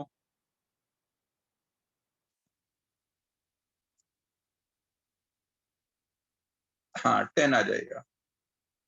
आपको ग्राफ के किसी भी पॉइंट पे टेंजेंट बनाया जाए और उसका स्लोप पूछा जाए तो आप क्या करोगे? आप ये थोड़ी करोगे कि एक लाइन बनाओगे फिर एंगल मेजर करने वाला इंस्ट्रूमेंट लेके आओगे और बैठ के एंगल मेजर करोगे फिर tan निकालोगे। आपके पास क्या है, dy बाई डी एक्स है, ये आपका काम कर देगा ना। dy बाई डी एक्स लगाओगे तो कितना आ जाएगा 2x, फिर x की जो भी वैल्यू डालोगे वो अपना टेंजेंट का स्लोप दे देगा। तो देख रहे हो कितनी सही चीज है अपने पास। अगर ये नहीं होता तो आप कैसे निकालते फिर टेंजेंट का स्लोप ना, पूरा ज्योमेट्री बनाओ, एंगल निकालो, उसका tan लो, तो अपना काम कितना आसान कर देता है डिफरेंशिएशन।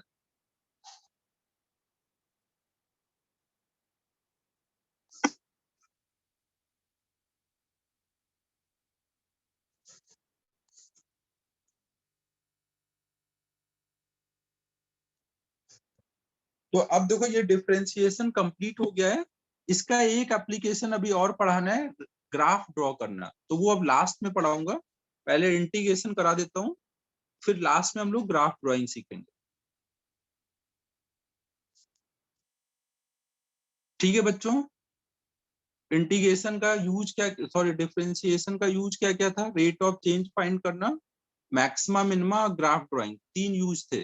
तो 2 यूज हमने पढ़ लिए, तीसरा यूज हम लोग अब बाद में पढ़ेंगे इंटीग्रेशन के बाद।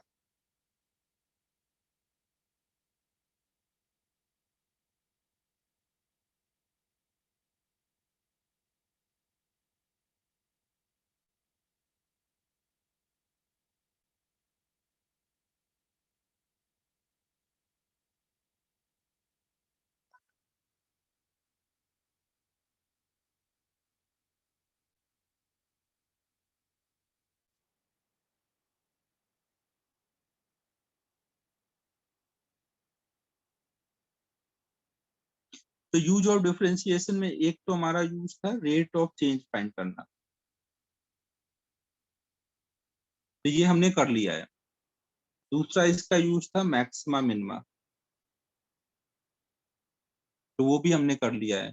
तीसरा यूज है ग्राफ ड्राइंग,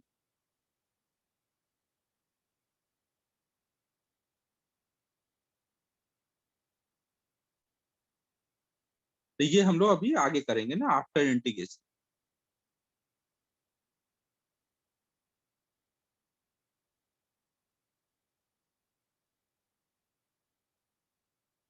अब ग्राफ, ये इंटीग्रेशन स्टार्ट करने से पहले एक छोटा सा बात बताओ। अगर जैसे कोई ग्राफ बना हुआ है, मान लो ऐसा कुछ ग्राफ बना हुआ है, तो इसका जो सबसे नीचे वाला पॉइंट होगा वहां पे अगर मैं टेंजेंट का स्लोप निकालूं तो वो कितना आना चाहिए? कोई ग्राफ है उसके सबसे नीचे वाले पॉइंट पर, यहाँ पर अगर आप टेंजेंट बनाओगे तो वो टेंजेंट एक्स एक्सिस के पैरेलल आएगा ना। अगर वो एक्स एक्सिस के पैरेलल आएगा तो यहाँ पे टेंजेंट का स्लोप कितना होना चाहिए, 0 ना।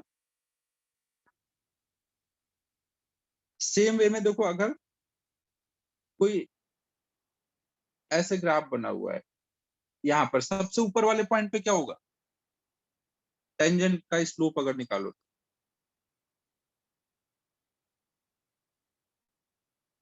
0 आएगा ना,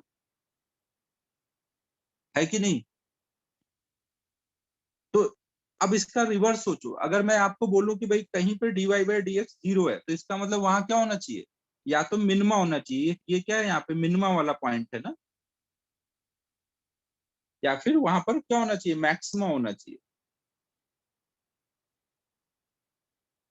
समझ आ रहा है बच्चों मैं क्या बोल रहा हूँ? अगर कहीं पे dy बाई डी एक्स 0 है, इसका मतलब क्या है, या तो वहां मिनिमा होगा या वहां मैक्सिमा होगा।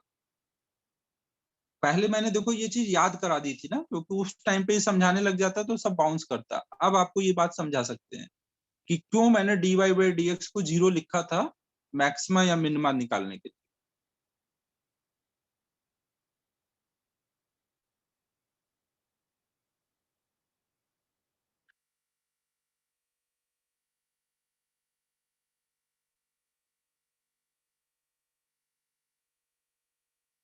ठीक है, यहाँ पे ये देखो जो मिनिमा है, ये सबसे इसके आसपास और कोई मिनिमा नहीं है ना, ये सबसे नीचे वाला मिनिमा है। तो ये ऐसे मिनिमा को आप बोलोगे ग्लोबल मिनिमा ना, ये वाला ग्लोबल मैक्सिमा है। कई बार ग्राफ आपको ऐसे भी मिल जाएगा।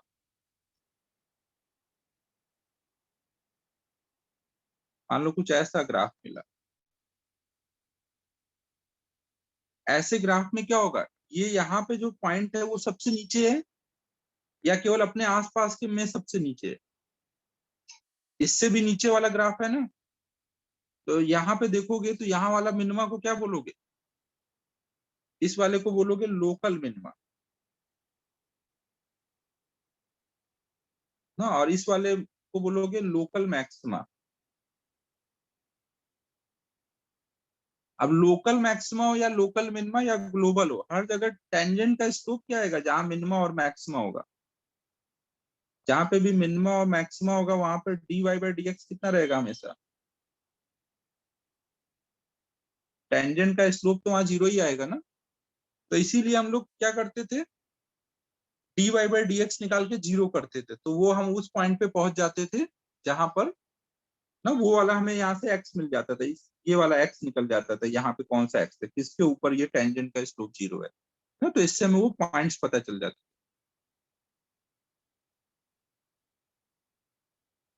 ठीक है, बाकी और हम अब ग्राफ ड्राइंग सीखेंगे तो ये सब पॉइंट उसमें और ज्यादा क्लियर हो जाएंगे। अब हम लोग स्टार्ट कर रहे हैं इंटीग्रेशन, ये नोट कर लो, फिर इंटीग्रेशन स्टार्ट करते हैं। वाई एक्सिस के पैरेलल होगा उससे नहीं मतलब है ना, उसका स्लोप 0 नहीं होगा ना। अगर वाई एक्सिस के पैरेलल ग्राफ हुआ तो इसका मतलब क्या हुआ, वहां पे मान लो अगर आपने कुछ ऐसा ग्राफ है, तो ये टेन थीटा यहाँ पे टेन 90 आएगा ना, टेन 90 मतलब tending to infinite, not defined, या फिर टेंडिंग टू इनफाइनाइट भी बोल सकते हैं, नॉट इनफाइनाइट भी मतलब नॉट डिफाइन ही होता है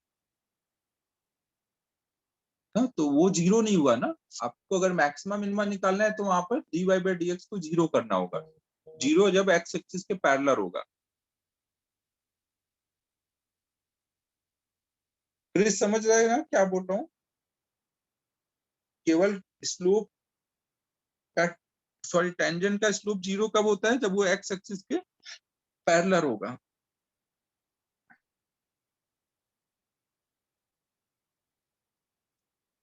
ये नोट कर लो। अब हम लोग इंटीग्रेशन स्टार्ट कर रहे हैं।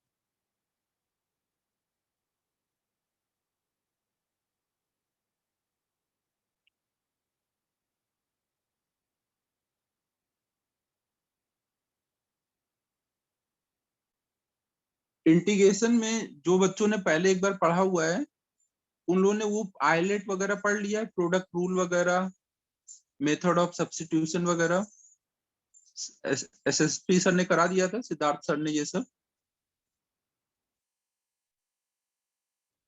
ठीक है, ठीक।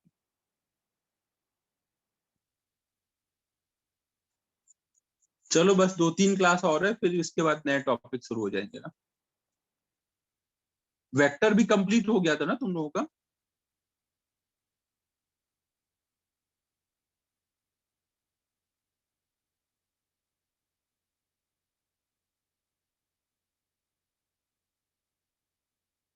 कोई नहीं, तब तक तुम लोग थोड़ा बहुत ऑप्टिक्स के लेक्चर देखते रहो ना, थोड़ा सा टाइम पास हो जाएगा और केवीपीवाई की और तैयारी भी हो जाएगी, क्योंकि एक बार कराना जरूरी है, क्योंकि लास्ट टाइम थोड़ा सा केवीपीवाई में उतना डिटेल में नहीं जाते जितना अभी जाएंगे।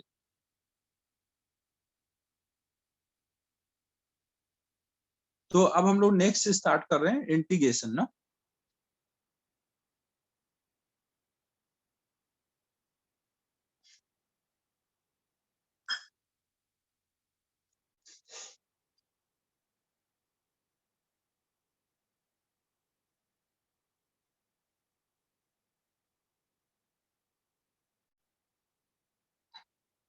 देखो, आपने ये देखा होगा कि मैथमेटिक्स में हर एक ऑपरेशन का रिवर्स प्रोसेस है ना।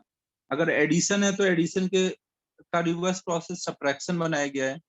अगर मल्टीप्लिकेशन है तो उसका रिवर्स प्रोसेस डिवीजन बनाया गया है ना। हर एक प्रोसेस का मैथमेटिक्स में रिवर्स प्रोसेस है, समझ लो बच्चों।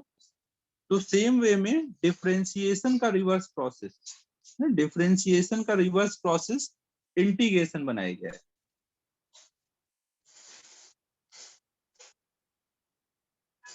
ना। जो भी आप डिफरेंशिएशन करने से जो मिलता है, अगर हम उसको इंटीग्रेट कर देंगे तो रिवर्स हो जाएगा। डिफरेंशिएशन का सिंबल क्या होता था? डी बाई डी एक्स, और जिसको भी इंटीग्रेट डिफरेंशिएट करना होता था उसको बगल में लिखते थे। इंटीग्रेशन का सिंबल क्या होता है? एक ऐसे स्नेक टाइप का सिंबल बनाना है ना, एस को थोड़ा खींच देना है ना, स्नेक बना देना है और उसके बगल में डीएक्स लिखना है। अब ये दोनों सिंबल के पार्ट हैं, और जिसको भी इंटीग्रेट करना होगा उसको बीच में लिखोगे ना। और इसको आप क्या बोलोगे? इंटीग्रल वाई डीएक्स, ऐसे पढ़ते हैं इंटीग्रल, इस सिंबल को पढ़ते हैं इंटीग्रल वाई डीएक्स ना। इसका मतलब हम वाई का इंटीग्रेशन कर रहे हैं। सिंबल समझ आ रहा है बच्चों? इसको हम बोलेंगे इंटीग्रल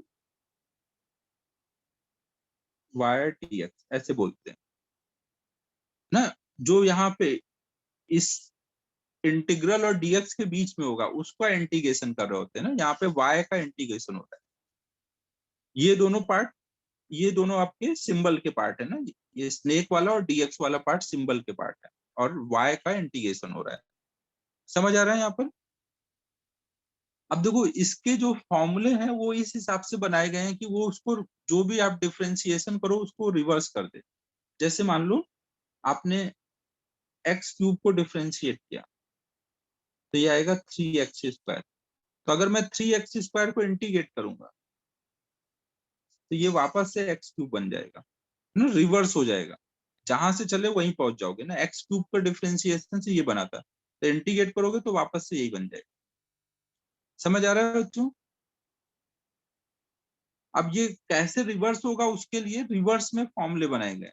रिवर्स में देखो फॉर्मूले कैसे बनाए गए हैं। जैसे अगर आपको कभी x के पावर n dx है, इसको इंटीग्रेट करना है, तो डिफरेंशिएशन में हम क्या करते थे? पहले पावर आगे ले जाते थे, पावर में एक कम करते थे। तो इसमें सब उल्टा कर दिया गया है। पहले आप पावर आगे ले जाते थे, बाद में एक कम करते थे। इसमें क्या किया गया? पहले एक बढ़ा दो और बाद में मल्टीप्लाई करने की जगह डिवाइड कर दो। सब उल्टा कर दिया गया। x के पावर n+1, पहले पावर को बढ़ा दो, फिर पावर में नए पावर से डिवाइड कर दो ना। और यहाँ पे बस ध्यान रखना है कि n की वैल्यू -1 नहीं होनी चाहिए, क्योंकि -1 + 1 नीचे 0 हो जाएगा ना, तो ये फिर नॉट डिफाइन हो जाएगा।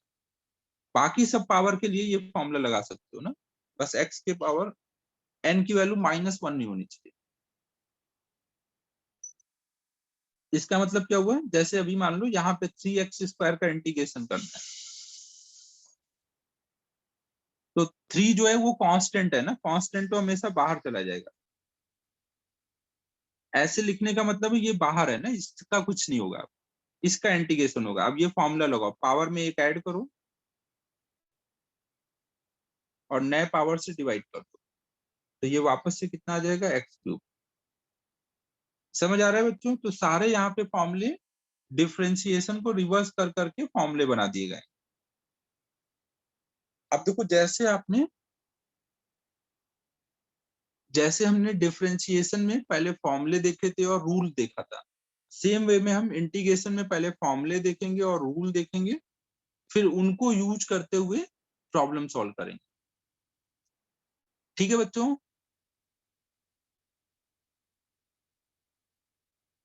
पहले इतना नोट कर लो, फिर हम लोग अब इंटीग्रेशन का फॉर्मूले और रूल्स नोट करते हैं। इंटीग्रेशन बोलोगे क्या? रिवर्स प्रोसेस ऑफ डिफरेंशिएशन ना, इसको आप बोलोगे क्या? रिवर्स प्रोसेस ऑफ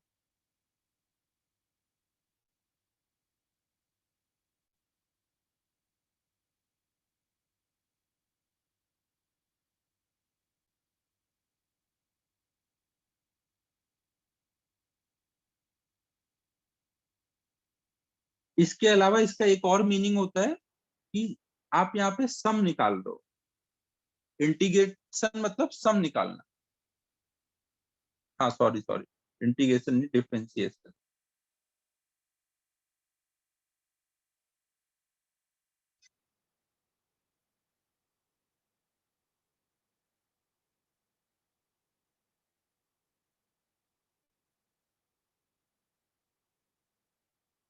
इंटीग्रेट करना मतलब सम निकालना।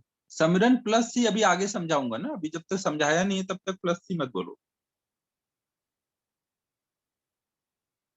प्लस सी अभी आगे समझाने के बाद यूज करेंगे।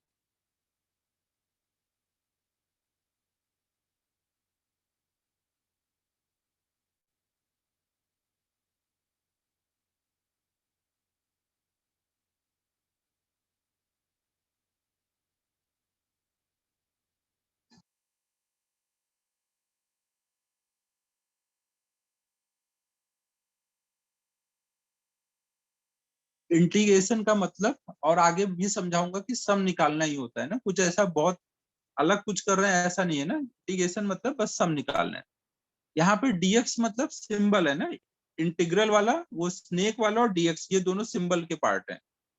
कारण डीएक्स का मतलब वही है जो पीछे रहता था, बहुत छोटी सी चेंज, लेकिन यहाँ पे उसको एज ए सिंबल यूज करेंगे, इंटीग्रल और डीएक्स।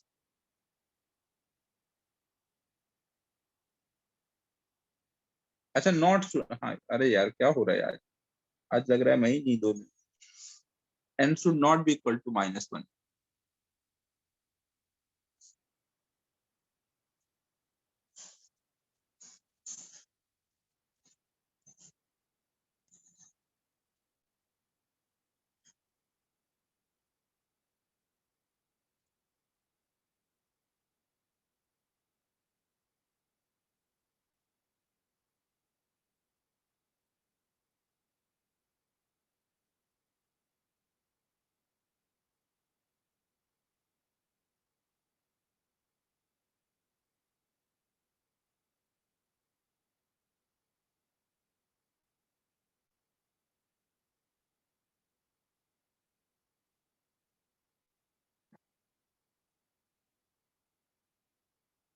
तो अब हम लोग इसके फॉर्मूले नोट करते हैं ना।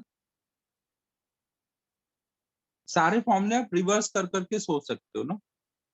पहला हम लोग फॉर्मूला देख रहे हैं एक्स के पावर एन का। अभी हमने देखा कि पावर में एक ऐड करेंगे और नए पावर से डिवाइड कर देंगे, और हर एक डिफरेंशिएशन के बाद उसमें एक प्लस सी करेंगे। प्लस सी क्यों करेंगे इसका रीजन अभी मैं आगे समझाऊंगा। अभी आप मान लो कि हर एक में कुछ सी ऐड कर देंगे। सी जहाँ पे एक कांस्टेंट है ना, सी यहाँ पे एक कांस्टेंट है, वो कोई नंबर है, उसकी वैल्यू कुछ भी हो सकती है ना। क्यों ऐड करते हो वो आगे समझेंगे। और यहाँ पे ध्यान रखना है कि n should not be equal to minus. फिर नेक्स्ट हम लोग देख रहे हैं जैसे साइन एक्स का डिफरेंशिएशन होता है कॉस एक्स, तो कॉस एक्स का इंटीग्रेशन क्या हो जाएगा? कॉस एक्स का इंटीग्रेशन रिवर्स करके बोलोगे साइन एक्स ना। अगर साइन एक्स का डिफरेंशिएशन कॉस एक्स है तो कॉस एक्स का इंटीग्रेशन साइन एक्स हो जाएगा, और प्लस हर एक में एक कांस्टेंट ऐड कर देना है। कॉस एक्स का डिफरेंशिएशन देखो माइनस साइन एक्स होता है, तो साइन एक्स का डिफरेंशिएशन, एक चीज ध्यान रखना है, जिसके डिफरेंशिएशन में देखो साइन एक्स के डिफरेंशिएशन में कॉस एक्स आया था ना, यहाँ कोई माइनस आया है? अगर माइनस नहीं आया तो इधर भी रिवर्स करोगे तो भी माइनस नहीं आएगा, कॉस एक्स को इंटीग्रेट करोगे तो साइन एक्स आएगा। लेकिन अगर कॉस एक्स को डिफरेंशिएट करते थे तो माइनस साइन एक्स आता। तो जब साइन एक्स को इंटीग्रेट करोगे तो माइनस इधर आ जाएगा ना, माइनस कॉस एक्स आएगा, माइनस को आप इधर कर दो। समझ आ रहा है बच्चों? जब आप साइन एक्स को इंटीग्रेट करोगे तो वहां पर माइनस कॉस एक्स होगा।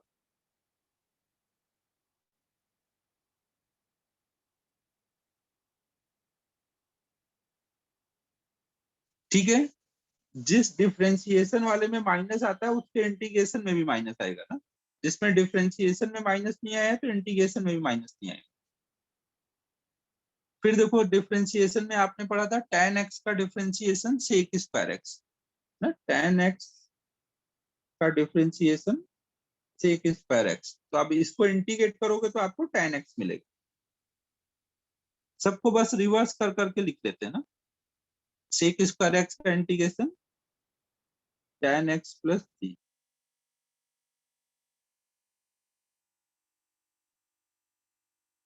फिर नेक्स्ट है cot x का, अगर आप डिफरेंशिएशन करते थे तो आता था minus cosec square x, minus को इधर कर दो ना, cosec स्क्वायर x को इंटीग्रेट करोगे तो आएगा माइनस cot x।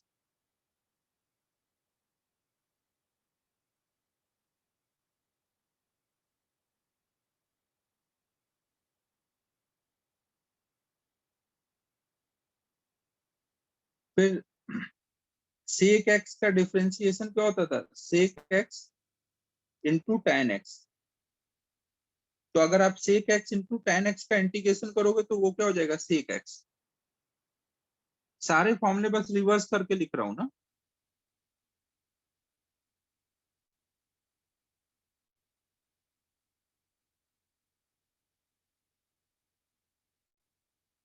ऐसे देखो cosec x का होता था minus cosec x into cot x। साक्षी अभी बोला ना मैंने कि सी क्यों लिख रहा हूं ये आगे बताऊंगा, अभी आप सी लिख लो केवल। मैंने बोला ना कि सी का रीजन आगे समझाऊंगा। माइनस को इधर कर लो और उल्टा करके लिख लो इसको, तो ये हो जाएगा cosec x into cot x। यहाँ dx रहेगा हर जगह, तो ये हो जाएगा minus cosec x plus c।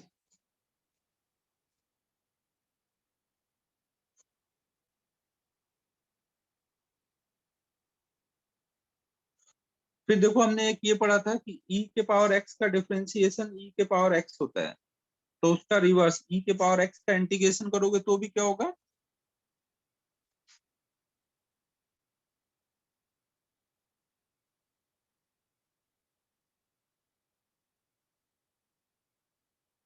सी के लिए कोई परेशान नहीं हो ना, सी अभी आगे समझा दूंगा ना, अभी थोड़ी देर लिखते रहो ना, सब शुरू में ही करने लग जाएंगे तो कंफ्यूजन होगी ना, धीमे धीमे समझ। फिर देखो आपने पढ़ा था ln x का डिफरेंशिएशन 1/x होता है, तो 1/x का इंटीग्रेशन ln x। देखो 1/x मतलब कितना हुआ, 1/x मतलब x की पावर -1। तो आपने देखो ये पहला वाला जो फॉर्मूला था उसमें देखा था ना कि n-1 अगर होगा तो इस वाला फॉर्मूले से नहीं जा सकते।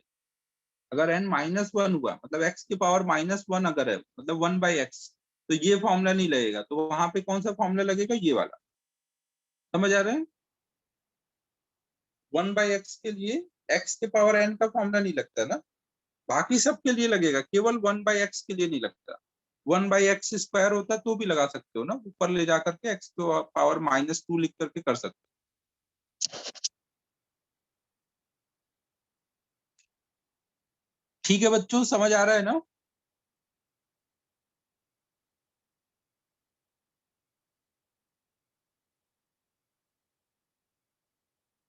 फिर नेक्स्ट है a के पावर x का डिफरेंशिएशन कितना होता था, a के power x into ln a। तो आप ln a को इधर कर दो, ln a को इधर कर दोगे तो a के पावर x का इंटीग्रेशन क्या होगा, a के power x divided by ln a। तो यहाँ पे अगर आपको ऐसे लिखा है a के पावर x dx, a मतलब कोई नंबर, a मतलब 2 हो सकता है, 2 के पावर x, तो आप क्या लिखोगे, a के power x divided by ln a।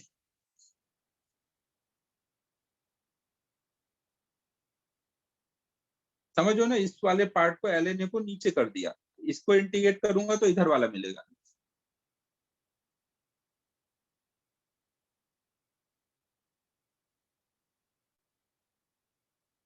फिर आपने देखो एक ये फॉर्मूला देखा था, साइन इनवर्स एक्स का डिफरेंशिएशन होता था under root one minus x square.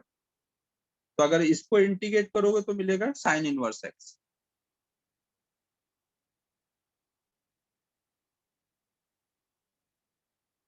ये सब देखो फॉर्मूले हैं ना, इनको भी बस आपको रट लेना है, धीमे धीमे ये सब समझ आ जाएंगे कैसे आते हैं।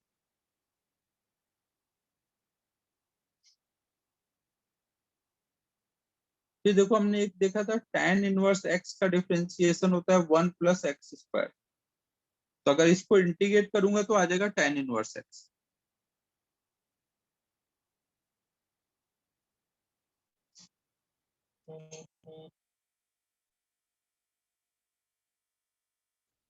तो ये अब सब फॉर्मूले नोट कर लो।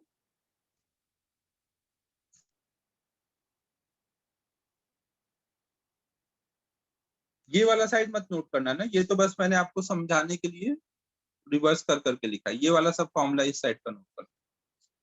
कॉस इनवर्स एक्स का भी ऐसे ही कर सकते हो, बस इसी में कॉस इनवर्स एक्स का माइनस वन बाई ये रहता है ना, तो माइनस इधर कर दो, तो इसी फॉर्मूले को आप दो बार लिख सकते हो।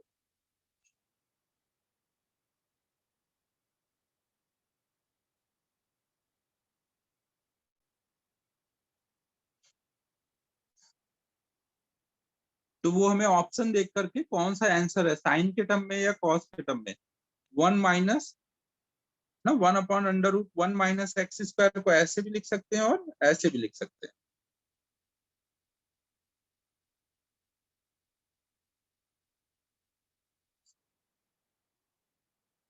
ये नोट करो आप सभी।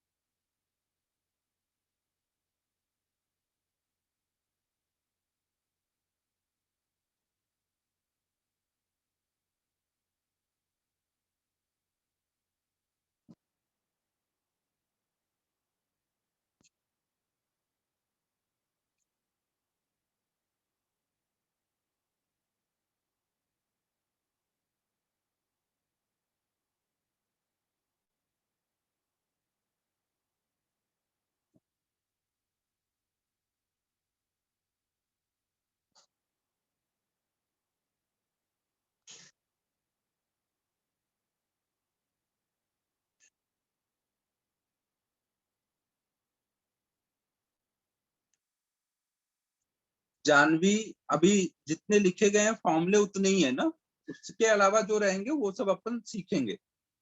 कुछ अभी सीखेंगे, कुछ मैथ की क्लास में सिखाया जाएगा। जो फॉर्मूले हो सकते थे मैंने लिख दिए हैं, इसके अलावा एक दो फॉर्मूले आगे बताऊंगा। बाकी सब अगर नहीं लिख रहा हूँ इसका मतलब वो फॉर्मूले का पार्ट नहीं है ना।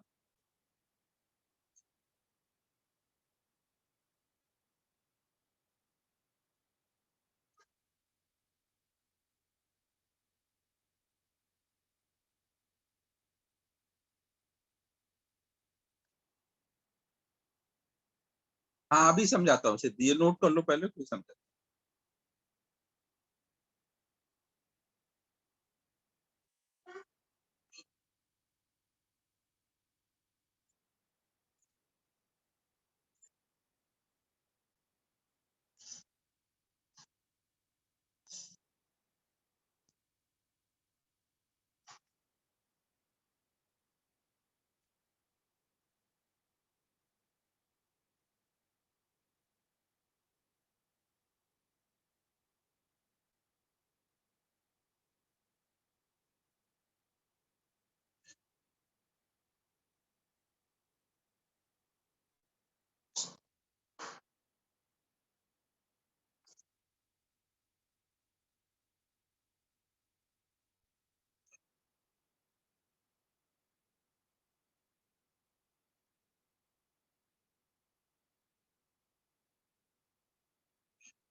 एक ये भी नोट कर लो, अगर केवल dx आ जाए, यहाँ पे कुछ भी नहीं लिखा रहे, तो वहां पर x लिख दोगे। ये आप ऐसे समझ सकते हो, केवल अगर dx लिखा है तो आप मान सकते हो कि वहां 1 × dx लिखा है ना, और 1 को लिखोगे x के पावर 0, फिर x के पावर n वाला फॉर्मूला लगा दोगे ना। x के पावर n वाला फॉर्मूला क्या है, पावर में एक ऐड करो, नए पावर से डिवाइड कर दो, तो x के पावर 1 मतलब कितना हो जाएगा, x।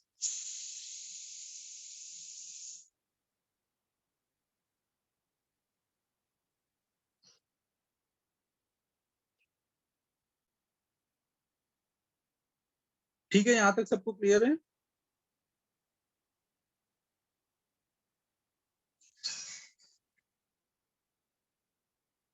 फिर सिद्धि को a के पावर x का इंटीग्रेशन समझना था कैसे आया, तो उसके लिए सिद्धि ये बता मुझे कि अगर मैं d/dx करूं a के पावर x अपॉन में ln a का, तो कितना आएगा। ये ln a तो कांस्टेंट है ना, 1/ln a कांस्टेंट है। ये क्या है, d/dx ऑफ 1/ln a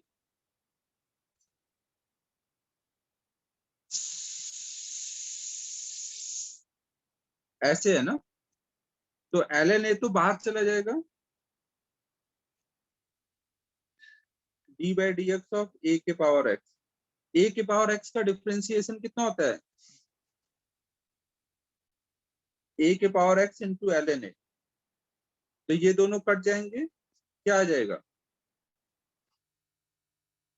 क्या आ जाएगा। तो अब इसका रिवर्स, अगर मैं इसको इंटीग्रेट करूंगा तो क्या मिलना चाहिए, a के power x upon ln a, है कि नहीं। अगर a के power x upon ln a का डिफरेंशिएशन ये आ रहा है, तो इसका इंटीग्रेशन ये आ जाएगा।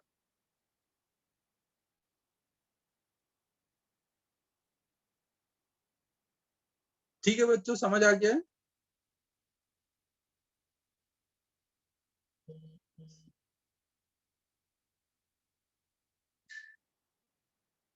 अब कुछ इंटीग्रेशन के बेसिक से सम करते हैं।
क्रिस कहाँ पे लिख रहा है अभी,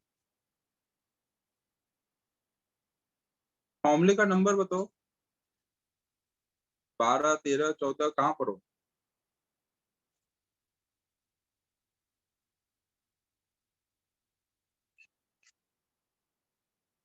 कभी भी केवल dx लिखा रहेगा तो उसका इंटीग्रेशन x हो जाएगा ना, क्योंकि dx के साथ आप मानोगे कि 1 मल्टीप्लाई है, 1 मतलब x के पावर 0।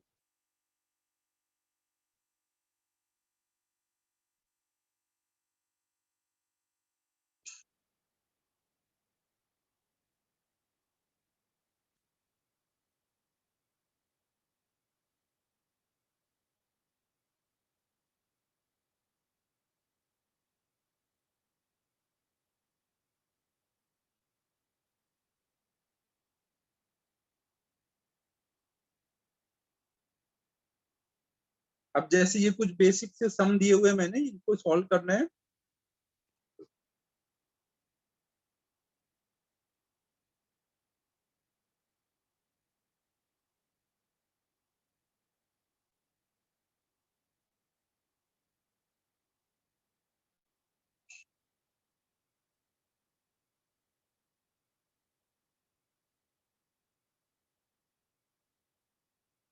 तो ये सब आप आराम से कर सकते हो ना। 2 मिनट बचा है तो मैं सॉल्व करता हूँ, आप लोग देख लो। बेसिक समय एकदम आप तुरंत कर पाओगे। तो देखो इसमें क्या है, जैसे पहला समय रूट एक्स डी एक्स। तो आपको क्या लगाना है, इसको पहले x के पावर n में लिख लेना है ना। तो ये कितना हो जाएगा, x के पावर 1/2 dx। फिर आप फॉर्मूला लगाओगे, x के पावर n का इंटीग्रेशन का फॉर्मूला क्या है, पावर में एक ऐड करना है, फिर नए पावर से डिवाइड करना है ना। नए पावर से डिवाइड करोगे तो कितना आएगा, 3/2। 1/2 प्लस 1 ना, 3/2। तो ये कितना आ जाएगा, 2/3 x के पावर 3/2 और प्लस एक कांस्टेंट लास्ट में ऐड कर। ठीक है, पहला सबको क्लियर है।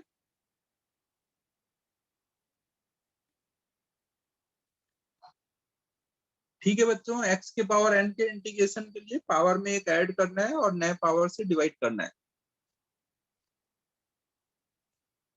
नेक्स्ट है x के पावर 5 dx। तो आप क्या करोगे, पावर में एक ऐड करोगे और नया पावर 6 से डिवाइड कर दोगे। तो ये हो जाएगा x के पावर 6 अपॉन में 6 प्लस 3।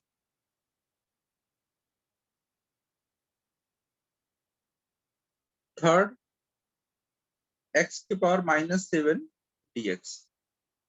तो पावर में एक ऐड करोगे तो -7 प्लस 1 अपॉन में -7 प्लस 1 मतलब -6। तो ये हो जाएगा x के पावर -6 अपॉन में माइनस ऊपर कर देंगे, ऐसे लिख देंगे। एक और मैं कर देता हूँ, बाकी चार आप खुद से ट्राई कर लेना।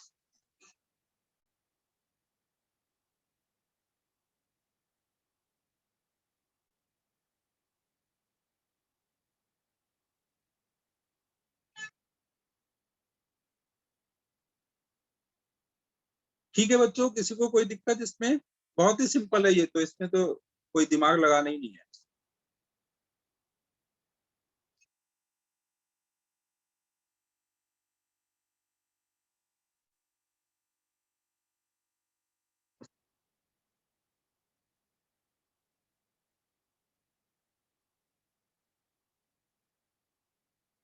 अब होमवर्क दे रहा हूँ, होमवर्क नोट कर लो अभी।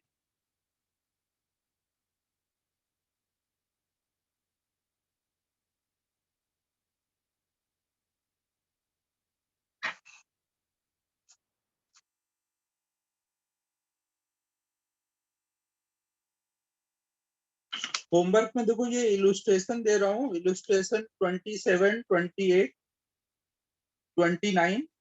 ये सब थोड़ा सॉल्विंग में दिक्कत आएगी क्योंकि ये सब में काइनेमेटिक्स यूज हुआ है। इलुस्ट्रेशन 27, 28 दो इलुस्ट्रेशन दे रहा हूँ, इनमें सॉल्विंग में दिक्कत आएगी ना। पहले से ही बता रहा हूँ ना, तो कोई दिक्कत नहीं है, ट्राई कर लो, जितना आता है करो। नहीं, ये काइनेमेटिक्स वगैरह है तो बाद में ये सब क्लियर हो जाएगा।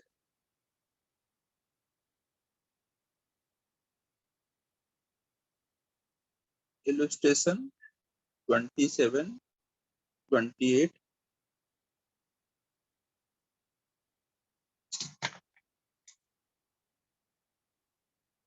और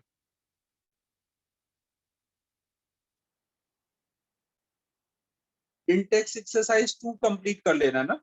इन सबों में देखो दिक्कत आनी है, आज जो भी मैं होमवर्क दे रहा हूँ सब में दिक्कत आएगी क्योंकि सब में डिफरेंशिएशन से ज्यादा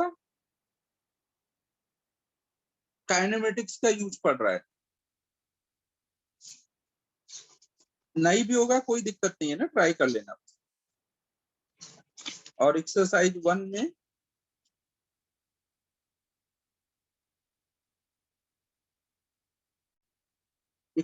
में कहां तक दे चुका हूं, ये 14 से 29 तक में ना, जो भी दिया हुआ है वो छोड़ के बाकी कर लेना। इसमें भी दिक्कत आएगी, आज के होमवर्क में दिक्कतें ही दिक्कतें हैं। बट कोई टेंशन नहीं है ना, दिक्कतों से भी कोई टेंशन नहीं है क्योंकि ये सब आगे होना है। अभी ये सब एक्स्ट्रा दिया हुआ है, दिया है इसलिए मैं करा दे रहा हूँ, बाकी आगे होगा तो ज्यादा बेटर समझो। ठीक है बच्चों।